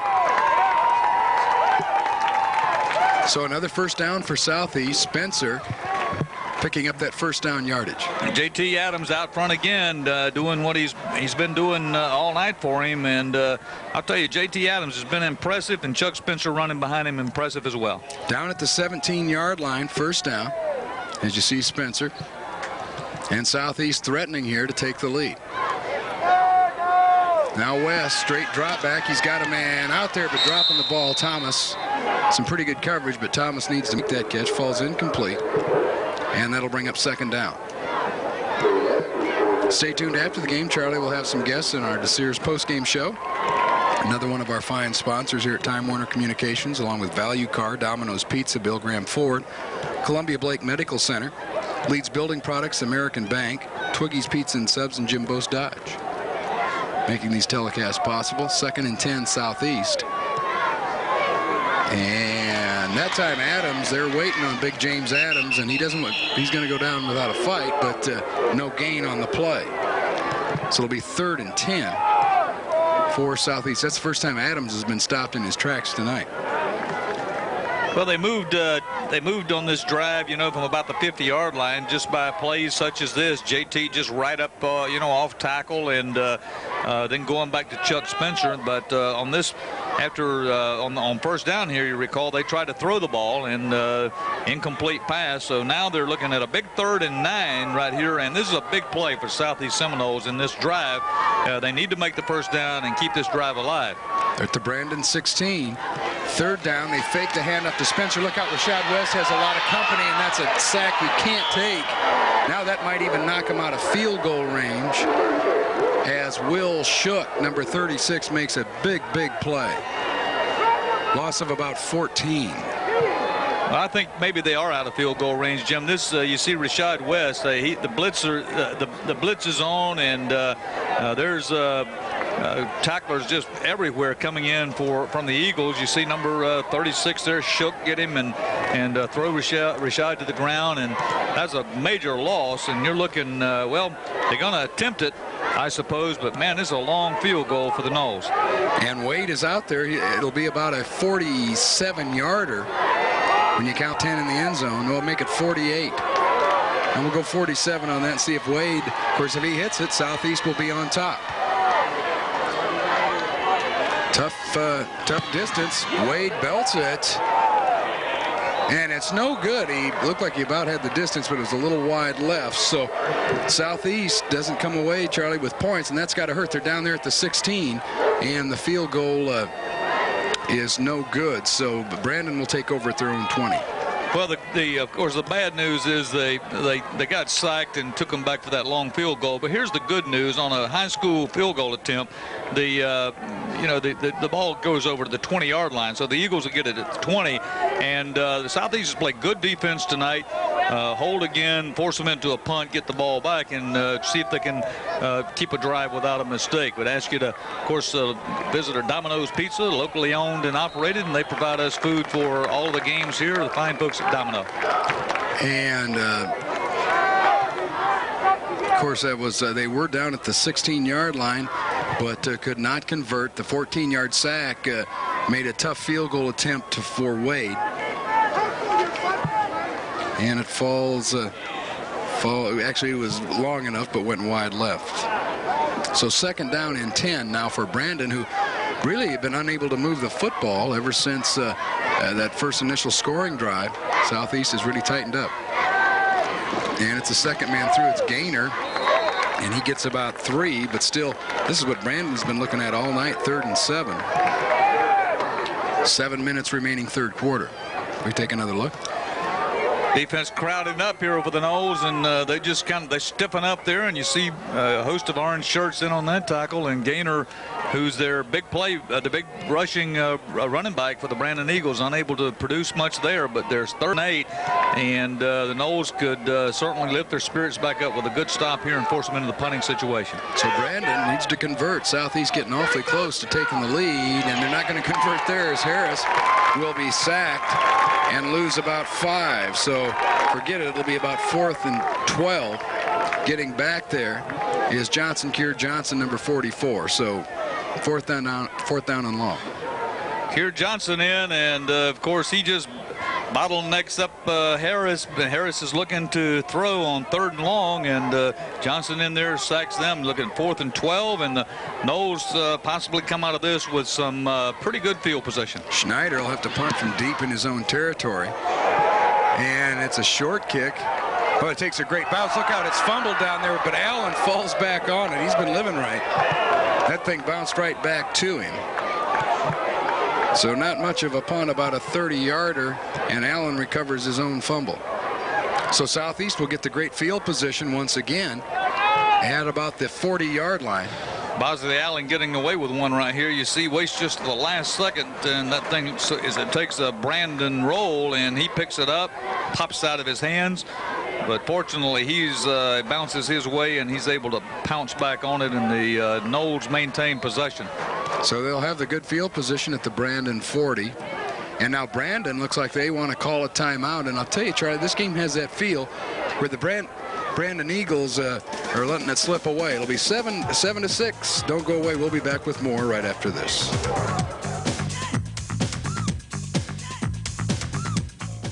Jimbo's Dodge is the home of power used car buying. Not just pre-owned Dodges, but power buys on all domestics and imports. Like this 94 Dodge 1500 ST pickup, gorgeous, only $14,488. Or a 95 Dodge Intrepid, still under factory warranty with power windows, locks, tilt, cruise, cassette, air conditioning, save thousands, only $13,488. Or a Dodge Neon 4-door for $10,488. See these pre-owned power buys and more now at Jimbo's Dodge VW. Just a few money-saving minutes from anywhere.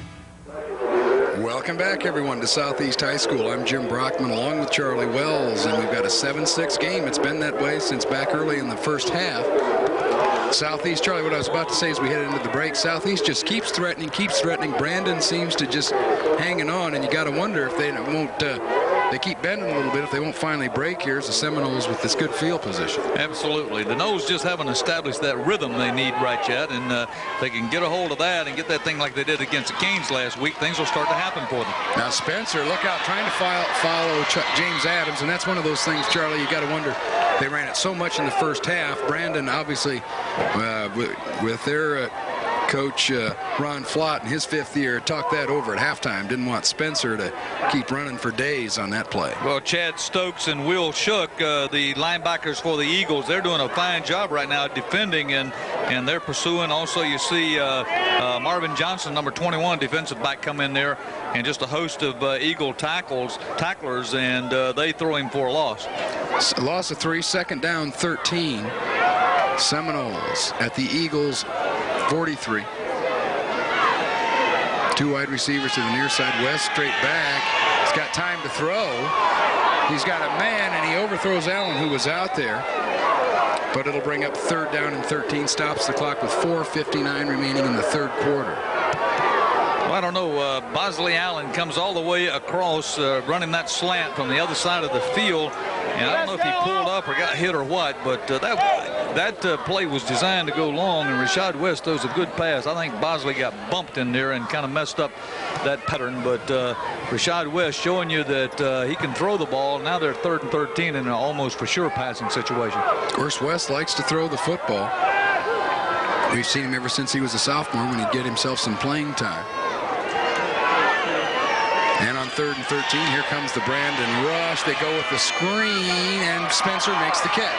He's inside the 30 and down to the 21-yard line. So a 22-yard gain in the screen play works beautifully for Southeast. Well, here's an athlete for you. Chuck Spencer gets this on the screen.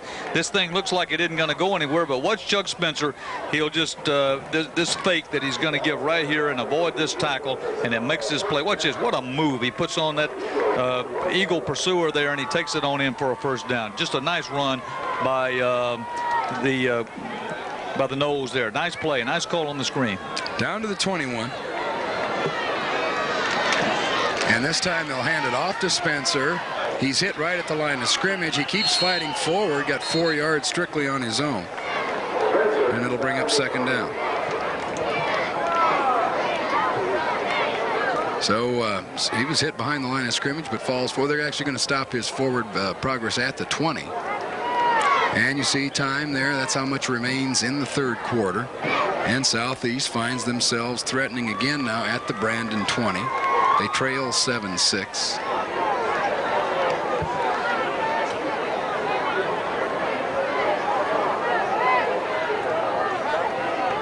So on 2nd down, West to throw, overthrows his man. Trying to find Sinkovitz, who's caught a couple tonight, but he won't find him that time. Overthrows him, and it'll bring up 3rd down and 8. So Southeast keeps finding themselves in this 3rd and 8 situation as we take a look at this one. Man, boy, this thing has all kind of possibilities here. You see Rashad West. He just shoots that right over the hands of Sinkovitz, and that'll be a 1st down if he can get his hands on it. But they come up with another 3rd and 8. Last time, recall, that's when Spencer was throwing the screen, and he made something happen. We'll see what develops here and what the play call is. And that's one of our cameramen down there, Spanky, taking one for the team. The football caught him on the lens there. Oh, Spanky. So on 3rd and 8, Southeast, another big 3rd down situation. West tries to run the draw, and he'll wish he hadn't. He's going to lose a yard. And now it's 4th and 9. And let's see, of course, Charlie, you got a field goal kicker. That will put you on top. Let's see if we see Wade, and I think we do, number 23. He absolutely has the leg for this. We saw that on the long 48-yard attempt earlier. He was just wide, and now on 4th and 9, and this thing here is going to be much closer in there for him, not near the distance as the 48-yarder. So this will be an excellent opportunity now for the Noles to take the lead. That's a 37-yard attempt. Closer than he was last time, about 10 yards so. And see what he can do with it. He kicks it up, but it's going to be wide right, and he misses it. So a couple of missed field goals here by the Seminoles. And Charlie, that's we sound a little redundant here, but that's our score, 7-6, and it's been that way a long time, since early in the 2nd quarter. Southeast keeps threatening, They missed a couple of field goals, and they get those first downs. They get down to the 15 or 20, and things blow up on them. Well, this is this is a game where certainly Southeast has had their opportunities, and they come in against a team, a Bradenton Eagle team that's been just a little bit flat here, it appears. You know, they're used to scoring a few more points than this in most of their games, and Knowles still hanging in there with them at 7-6, extra point being the only difference in the ball game. And there's Clark, still not much running room against the Knowles, hits a couple of yards, and it just seems like ever since early in that second quarter, Southeast has had the football most of that time. We haven't kept track of time of possession, but if you tune in tomorrow night, you can see the Riverview Rams, Manatee Hurricanes, 6:30 start. Of course, that's channel 48 in Bradenton, or excuse me, for channel 48 north of the river, channel 21 in Bradenton. And on 2nd down and 8, little hitch pass out to Torrey Brown, and this is going to come back. This is going to be a clip. So that'll be the 3rd clipping penalty against the Bradenton Eagles. So they just the Eagles only have 6 first downs in the game. Well, this thing sets up real well. Harris there and just throws the hitch out. Of course, he's got his go-to man there, number 3, Torrey Brown, and Torrey makes actually he's going to pick up the first down here, but the clip's going to make it all for naught, bring it back. And the Eagles have made a lot of mistakes. So they've had a lot of penalties called against them, and this has certainly been to the favor of the Southeast Seminoles tonight. So we're stuck on 7-6. And the Bradenton Eagles have been stuck in their own territory for most of the game, except for their one scoring drive. They took advantage of the fumble. On the offense. Repeat 2nd down. And that'll bring it all the way back to the 12-yard line. Jimmy Dape scored 24 points against Hillsboro, 23 against Manatee, 35 against King, and 27 against Lato, and 31 against Bloomingdale. So this point for their scoring production has been way down tonight. Harris will keep it this time, and he's got a little bit of running room. He'll get about 5 yards before he's chased down by Irvin Gibbs. So Harris with a little bit of running room, but still well short of the first down, especially following that clipping penalty. Ball at the 17. 3rd down and about 13 now. Gibbs just staying with him over here on the side, and of course Harris, who's a fine-looking quarterback, does a good job back there with Irvin Gibbs, hangs with him and doesn't let him get out of there. But it looked like he had some running room when he first broke free from the line of scrimmage. 1:34 left in our 3rd quarter, and this time Harris looks like he wants to run the option the other way. Thought about pitching it, and he only gets out to the 25, a decent gain, but he's going to be short of the first down. He had Gainer out there if he could have made the pitch. So now Bradenton doing what they've been doing all night, punting the football. Well, this play here, by not getting the first down, and keep in mind the Eagles, as you see Harris trying to just really trying to get that first down, because their kicking game, their punting game has not been that good tonight, and so the Knowles stand to gain here once again because they'll be kicking from deep in their own territory, and they've had trouble on the punts. And you look at that wind, it looks like he's going to have to kick right into the teeth of it. But a decent-looking punt, and still not very deep, down to about the 45, about another 30-yarder. So Southeast certainly can't complain about their field position tonight. They've had great field position most of the night, especially here in the second half. They'll start from their own 46. Knowles have just been stalling when they get down around the 20-yard line and just unable to get past that point, it seems. So they've just really struggled. They've moved the ball real well till about the 20, and things just stall for them. And so time, 39 seconds here in the 3rd quarter. They're starting with good field position again, and certainly they need to take advantage of this field position. From their own 46, the Seminoles still trailing by 1. And here comes Spencer straight up the middle, and he's off to the races. He's got a first down and about 14 yards. Charles Spencer having himself quite a night at this point. Another Southeast first down. Charles Spencer is he's been showing a lot of excitement here tonight. He takes that ball, and the Southeast fans are getting stirred up now because they want him to go and score. And Charles Spencer, he's got his eye on that end zone. So Southeast once again in a familiar territory. That's Bradenton territory at the 42. They try Adams, and he busts ahead for about 4. And the Knowles, that should be the last play of our 3rd quarter. 5 seconds, and that should do it. And we're still on that 7-6 score. Brandon on top.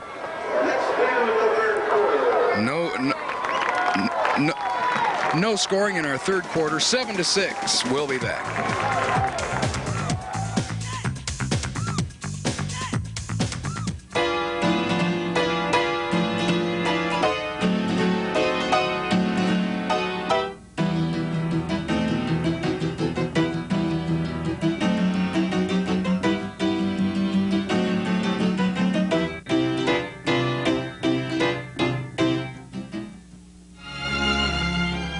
The D really does make the difference. So remember, we're DeSears, where the D really does make the service difference.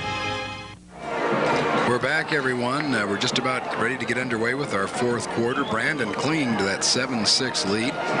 I'm Jim Brockman along with Charlie Wells, and the Southeast Seminoles trying to keep the streak alive. They've gone to 11 straight playoff appearances, most of those winning district titles. Just trying to stay alive. They need to beat Brandon to have any hope of a postseason game. And, of course, Brandon could wrap up a playoff spot by winning tonight. Southeast 2nd and 6 at the Brandon 38. Adams drifting to his right. Here comes Spencer right behind Adams, but not much running room this time. Maybe a yard before he gets driven back. So it'll bring up 3rd and 5. A good pursuit that time by the Eagles defense, especially from the secondary. You see the safeties in the corners coming up, making this tackle. You have the Spencer trying to fall in there behind Adams again. That play's worked for him just about all night, but not this time. Too much defense for that play to gel on that particular snap. So Southeast on 3rd and 5 from the Brandon 37. One of the same two running backs in Adams and Spencer throughout the night, and of course West at quarterback. Now West will throw. Got a man wide open. It's Allen who makes the move, gets a first down. He's inside the 20. 17-yard pass play to Allen, who's been hurt most of the year. But Southeast with 3 times as many first downs as Brandon. Watch Bosley Allen right here now. He catches this ball, and when he turns to run upfield, watch him he's going to knock a defender down. He's going to hit number 6. He's going to hit him right there. Watch him knock him right off his feet and just keep on going. Keep on going. That's tough running by Bosley Allen. Nice looking play. So Southeast once again at the Brandon 20. That seems like where they've been the entire second half, but still no points here in the second half. 11:13 to go in our fourth quarter. Southeast with Spencer. Spencer for about 6 more inside the 15. He's over 100 yards for the night. Chuck Spencer carrying the load. And Southeast getting closer and closer again. Straight handoff. Spencer the only back, and lining up on that play, and he takes it and just straight up the middle and picks up good yardage for the Noles. So Southeast at the 13. Adams going to drift right. Let's see if Spencer follows him. He does. And gets the first down inside the 10 to the 9. So the Noles really cranking up the yardage here tonight, but still only the 6 points. Going to look to try to change that. Big J.T. Adams, he's going to connect up there with number 71. As you see Spencer carrying it on through. Mike Pasillo, who's the defensive lineman, he connects with J.T. Adams. J.T. and him both hit the ground, but that gives Chuck a little room there, and he runs it on up and kind of bounces in there for a first down. See some of the Southeast fans here tonight. Beautiful evening here in Bradenton.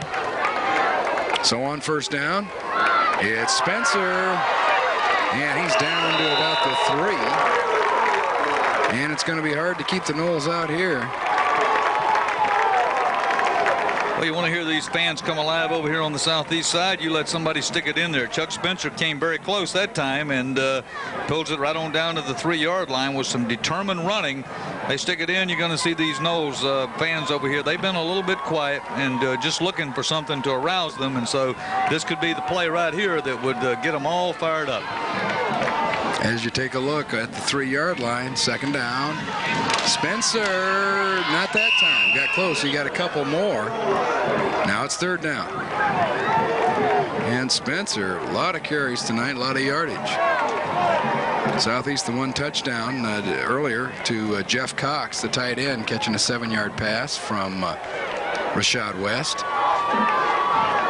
So now it's 3rd and 1. You see West trying to get that play, trying to hurry folks up on the sideline. I'll tell you, they got to be running into a time problem right here now. I hope they don't get a delay on them, because this thing, they were very slow getting this play in, and they got to be right up against a time limit before they get it off, and I hope they don't get a delay. We'll see what they can come up with here, 3rd and 1. And there he is. Yeah, Adams, they're not going to stop him. And a 1-yard touchdown run. So Southeast retakes the lead as Adams on the 1-yard touchdown run here with 8:44 left to go, 4th quarter. And I'm glad J.T. Adams got to score this. And I know Chuck Spencer's been running very well tonight, and he deserves an awful lot of credit. But J.T. Adams has done a terrific job blocking for Chuck Spencer. And so he gets to take it in, and that's just sort of a little bonus there for him. J.T. deserved it. And remember the big pass to Allen, the 17-yarder on 3rd and 5. And now Adams runs for 2. So that makes it 14-7. They wipe out missing that extra point earlier. 14-7 Southeast. We'll be back.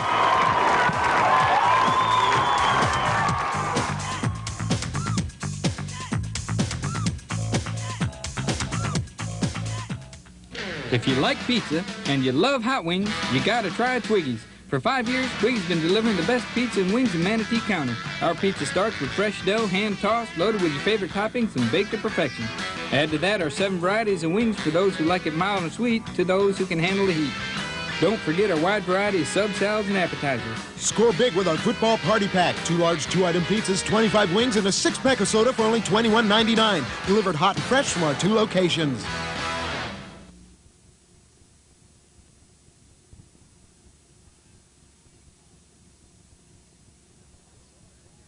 Welcome back, everyone. Brandon will have to start from their own 20-yard line. Some good kickoff coverage for Southeast. And Charlie, I think it's do or die time for Brandon. They haven't had a first down since I can remember as we take a look at the kickoff. Well, you're going to get to see 2 good special teams play right here. There you see Greg Holt going up and stopping him, coming right in there. Stephen Cucci, number 82, and they knock him dead in a hole back there at about the 18-yard line. And here comes a pitch to Gaynor. He gets outside. And nice looking run. He gets 17 yards. And I'll tell you what, that's just what Brandon needed, because they hadn't had a first down since back in the first half. Their offense has been non-existent, putting all the pressure on their defense. And they've got to make something happen here. There's 8 minutes to go. They're down by 7 after leading throughout the game. And they got to make some offense happen, or Southeast is going to sneak by them. Knowles need not get complacent here. They got to watch Gaynor, and they know D. Clark and, of course, Harris, the quarterback. Ahmad Miller, number 54, goes across and runs Gaynor down that time. That's a good job from the defensive end. 8:11 remaining. And they'll give it to the big man up front, Clark, and he gets popped. And that was Darrell Payne in that big collision. And now we got a flag down. Well, I want to see a 180-pounder. I hope we get to see that again. If you want to see a 180-pounder and how he matches up against a 200-pounder, watch Payne right here. Here you see D. Clark takes the handoff, comes up. Keep your eye on number 7, and right there somewhere in the middle. Here, right there. There's a nice stick it to you, Mr. Clark. Payne hits him good. And now we're going to see what the flag's all about. It looked like it was after the play. A little bit of pushing and shoving, and then the flag comes out. We got 7:56 remaining to go, 4th quarter. 2 penalties. Dead ball, personal foul.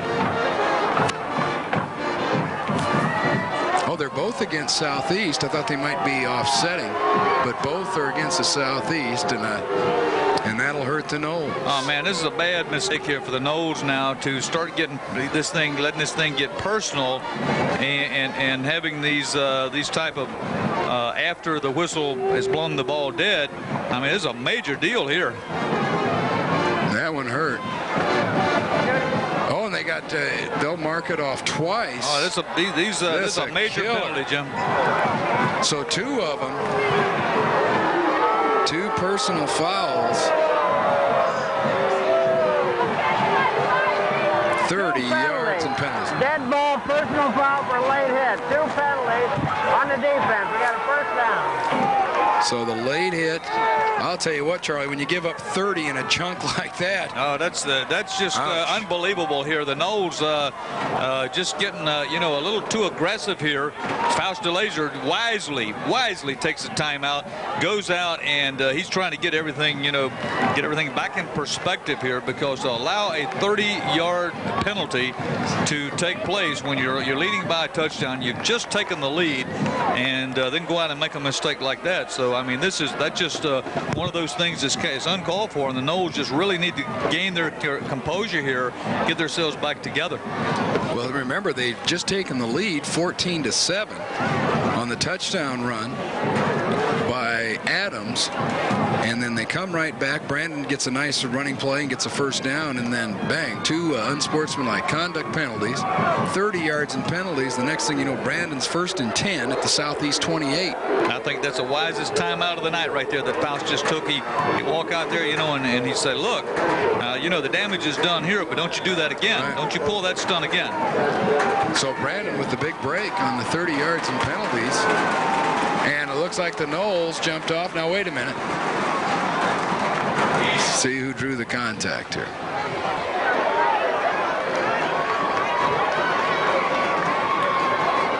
And the officials will talk this one over. It looked like Southeast started to jump, and then one of the linemen for Brandon leaned forward. See who'll get whistled for it here. And it's going to go against Brandon. Well, that negates 5 yards of that 30-yarder. On the defense and a dead ball personal foul on the offense. Whoa. Well, I don't know what losing me a little bit here. Looked like pretty straight ahead offside. I think you come 15 back this way, and then you turn around and go 5 the other way, maybe, huh? I don't know. You can't keep him with a double penalty theory here. Let's see if that works. I guess they whistled the one lineman for a personal foul for charging ahead. But no.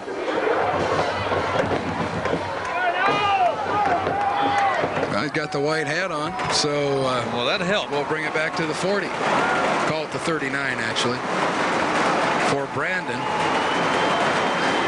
And Harris with the pitch to Gaynor. He gets outside. They've tried to run this all night, and they make it that time. Nice play. That's the first time they've successfully run the option. And Harris got the pitch out. He ran it perfectly. He was getting hit. It's always a dangerous play when you're moving that, tossing that football around. But Gaynor, they made it work. And a guy that makes it work, number 3, Torrey Brown, he doesn't even hit anybody. He just screens. Look at that. Right, see, right there. Doesn't have to do a thing. That sets the whole play up. And, of course, coming around the end with it, number 14, Gaynor, and he gets a large gainer. And it looks like he's got the first down at the, we'll call it the 17-yard line. So Brandon, their offense just disappeared for 2 quarters. Now they're fired up again once they've fallen behind. Southeast trying to hang on to their 14-7 lead here. We got 7:46 to go, 4th quarter. Brandon threatening. And straight ahead to Clark. And he gets about 4. And it'll bring up 2nd down. So Brandon has found their offense again. But will it be in time here to try to, of course, it'll be an interesting call here, Charlie, if they do score, if they go for 2. Just straight handoff to D. Clark. 54, Ahmad Miller hangs with him there. See, that's where you got to tackle that guy. You got to get him down around the ankles, and that's the way Ahmad Miller does him. He's just, he's too big around the legs and the hips to and the shoulders to try to slide off the top of him. Ahmad did it right. So they'll try it again here, 2nd and 6 from the Southeast 13. And here comes that pitch, and here Gaynor looks like he has room. Now he cuts it back, and now he'll be stopped for no gain. Looked like something was opening up there. He didn't want to take it on outside, tried to cut it back, and Payne put the tackle on it. Good defensive play that time by the Noles. They just force him back in to come up in the middle, and Corey Mobley, of course, grabs him, and that thing looked like it was going to have the same success that the play did before. But Mobley makes the tackle, and now they're looking at 3rd and 4. So on 3rd down, Brandon trying to come up with something here. We're just about at the midway point of the 4th quarter. The Eagles trailing 14-7. Seminoles trying to hold on to this game and their playoff hopes. And Clark, nice second effort, and I think he did enough to get the first down. I'll tell you what, Charlie, that was a tough little run. He gets 6 yards, but he got popped there early. That was a big first down. D. Clark, he's just tough. That's all you can say about him, and he should have been stopped right there. You see one linebacker come up and hit him, and of course then number 7 for the Knowles, Payne, try to come up and stop him. They just can't do it. D. Clark, wasn't there somebody famous named D. Clark, or D. Clark, or who was D. Clark? Where did I know that Dick name? Clark. Maybe Dick Clark. Maybe that's it. I don't know. First and goal to 6. And here comes Clark again, and he gets about 3 this time. They're testing the inside of that Southeast defense. And it'll bring up 2nd down and goal. Call it at about the 3. Eagles hadn't been able to do anything at all in the 3rd quarter, really not much since the 1st quarter. And now all of a sudden, they've got everything working for them, and they're executing, and they're down and they're real close on the 3-yard line, ready to take it in. On 2nd and goal. And keeping it is the quarterback. They like that quarterback sneak down there. They ran it 3 times to finally score back in the 1st quarter. And that's how they did score on the 1-yard touchdown run by Harris. And now they're down to the 1, and now it's 3rd and goal. This is how they scored last time. It was 3rd and goal from the 1 when they took that 7-0 lead way back in the 1st quarter. We got 4:50 and counting. Time really going to become a factor one way or the other. Like, of course, especially if Brandon scores.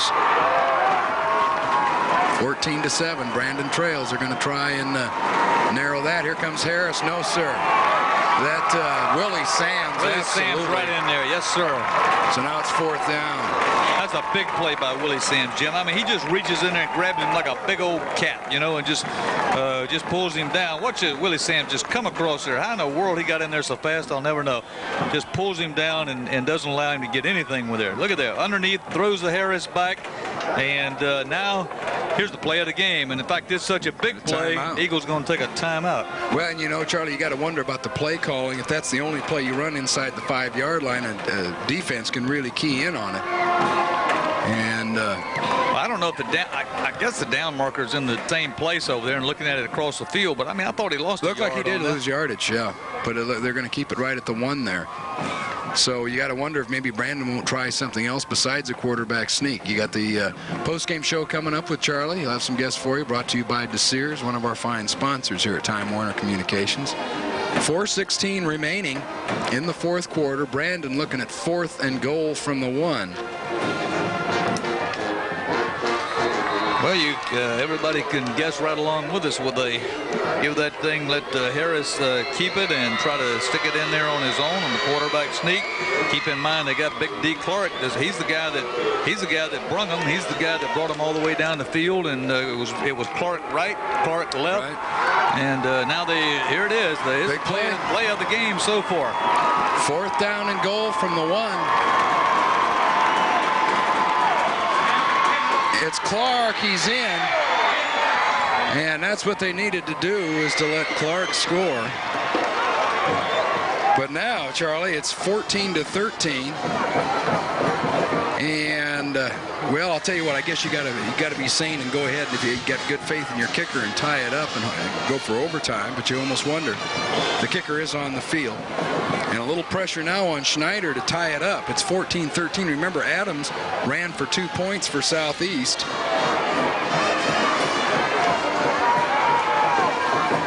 And let's see if Schneider can tie it up. Kick is up. And it's good. We're going to take a quick break. Don't go away. We're tied up.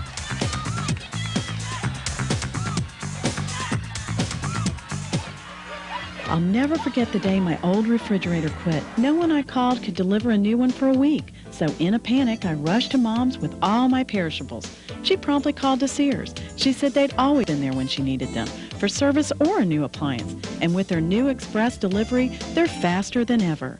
By the end of the day, my perishables were safe and sound in my brand new refrigerator from the wonderful people at DeSears. We're DeSears, where the D makes the service difference. Selection, quality, and service. The 3 reasons to make Leeds your #1 stop for building supplies. Leeds offers a large selection of almost any type of building materials for any size project. Leeds' attention to quality is evident in everything from our competitive pricing to our customer satisfaction guarantee. Leeds' customer-focused service includes free estimates and free delivery from our fleet of trucks to both consumers and contractors alike. All you need is the idea. We'll do the rest. Leave all your building needs to Leeds.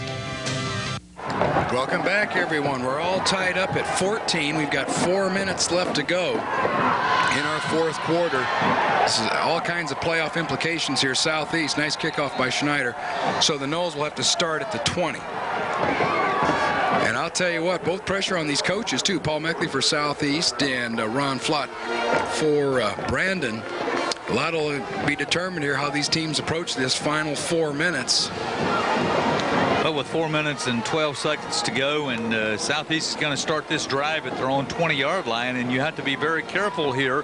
If you want to, if you want to throw that football, you got to make sure that you're not picked off down in there, because this is probably the last chance you're going to get on offense tonight in regulation play. So you got to make the best of this, and the Noles just need to really concentrate on possession.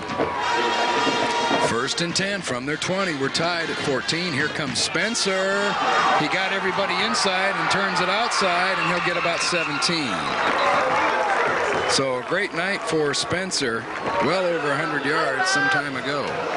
Chuck Spencer gets them out of trouble there. They remember starting at the 20-yard line, and he first you see it's all bunched up in there. He just backs out, comes around right in, and picks up some great yardage, and things look a whole lot better for him in field position than it did just the play before. Nice 17-yard run. First down, Seminoles. 4:05 left. That stopped the clock going out of bounds.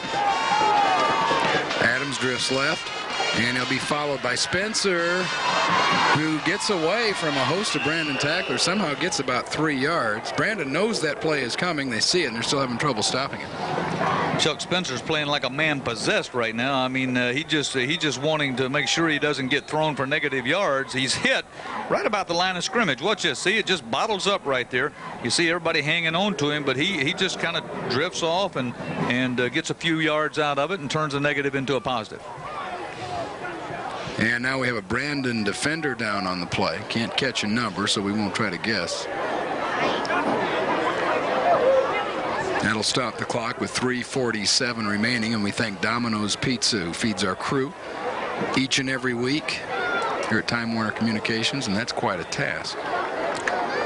Jim, this is I don't see how you could have anything much more exciting than this. You got a tied ball game. You got high school football players that are just playing their hearts out here. And keep in mind, there's nobody paid out there. You talk about next week. You're talking about the Sailors and the Bruins there. That ought to be a also has playoffs. That's a big game right there as well, and just is every bit as big as this one here, just in a different district. But tonight, Southeast and Brandon, we talked about how these teams were. Well, we thought they stacked up against each other real well, and that you could kind of throw the records out the window, because the Southeast Noles are much better than a 1-4 team, and I think they've proven themselves here tonight without regard to the result of the game. And we look at there's that Dunkel index coming in. Brandon was favored by 4.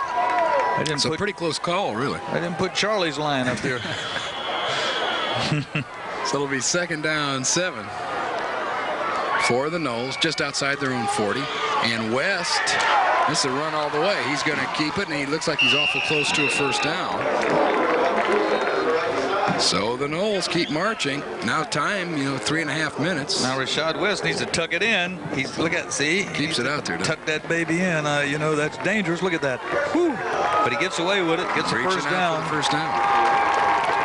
So Southeast with a couple of first downs here. They started at their own 20 following the touchback. And now as we look at some of the Seminole fans, all tied up here at 14. Southeast on the march. And back to Charles Spencer. And Spencer might go. That'll do it. He will go. Oh, my goodness. No flags, Jim. I don't see any yards. And I'll tell you what, now the heat is on the Brandon Eagles. A 53-yard touchdown run by Spencer. And boy, was that time with 3:09 left. Of course, that gives Bradenton time, but not much to try to come back. That's putting all the heat on the Eagles, who are looking to lose for the first time in 6 weeks here. Chuck Spencer has just playing with a lot of desire and heart and just sheer determination, and he takes that thing, and you know, you just see as soon as he gets past that last would-be tackler, I mean, you can just see he's gone. He's got his heart set on that goal line, and he's right in there. And that's just a fabulous run by Chuck Spencer. And Wade with the extra point attempt, and it's good. So the kick is good. 21-14 Southeast. Don't go away.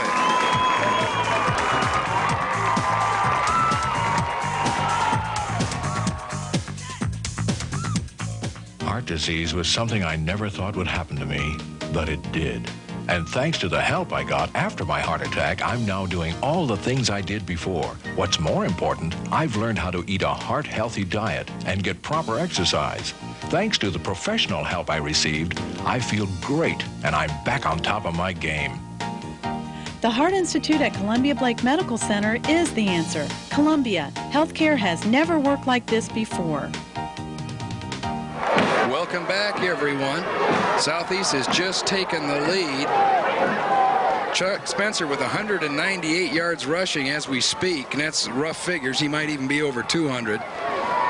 But Chuck Spencer, of course, a big chunk of that 53-yard touchdown run. And now Southeast will kick off, and they heat on Brandon. The short kick, fair catch at the 30. So that's where Brandon will have to start. They have 3 minutes and 7 seconds. And we'll take another look at the Spencer touchdown run here while we have a moment. All right, here's a big chunk of Chuck Spencer's 198 yards he comes up with on this touchdown right here. There's the pitch from Rashad, and Chuck Spencer, look at that, just carves his way through there, and he's all alone and going all the way. 21 for the Eagles. That's the last hope for him, and Marvin Johnson just too little too late. He can't get up there to him. Got 3:07 left for the Eagles to tie it back up. 21-14. We stayed on 7-6 forever. Now everyone's scoring points, and this is a little double pass. That was a lateral out there, and he throws it to Brown. It's complete, and that's a legal play. And the catch down there by Harris. And a little bit of razzle-dazzle. It looked a little rough around the edges, but it worked. It worked for about 37 yards and a first down. Make that 36. Scott Harris, the big 6'4", 225-pound tight end. You see, there's the pitch going out to Torrey Brown. Torrey Brown finds Scott Harris, and that's a big gainer there for the Brandon Eagles. And they're still in business here. And they've got 2:59 left in the ball game, and they're trying to tie it back up. That's a 36-yard play. And now here comes Brown again. This time he tucks it under his arm, and he'll get driven out of bounds at about the 38. He runs for about 8, so Brown just threw that pass. He's a talented wide receiver. And he just runs for 8 on kind of an end-around play. Stops the clock as well. 2:50 remaining. Brandon down by 7. Knowles needing somebody now to to really step up here on defense and sort of take control. And of course the Eagles trying the little razzle-dazzle play and then coming back again with Torrey Brown on the pitch out. And so the Knowles will have to stiffen up here on defense if they want to maintain the lead. Now Harris, here comes that pitch play to Gaynor, and he's got room again. And he's inside. He's going to get about 11 more. He's going to have a first down. So that option hasn't worked for him all night here until the 4th quarter. And Gaynor gets a first down at the Southeast 25. Still plenty of time, 2:42. Well, this is really something, how stagnant they were really in the second and third quarters, and just to come alive here all of a sudden. Both teams starting to come alive. Gaynor showing why he's the leading ball carrier on the Brandon Eagles, taking some would-be tacklers with him. Finally Holt holds in there, brings him down. They got 1st and 10 on the 25 with 2:29 left on the clock. So 1st and 10 down at the 25. And what a quick drive. Remember, Brandon just had the ball back at their own 20. They threw the 36-yard flea flicker pass, and now we got some helmet troubles down there for Southeast. And then another run, and then Gaynor picks up 11 more, and they're in business. That's Ahmad Miller having the helmet trouble, and teammate Arthur Giesendaner trying to help him out. So 2:27 now, 1st and 10 at the 25 for Brandon. They trail by 7. And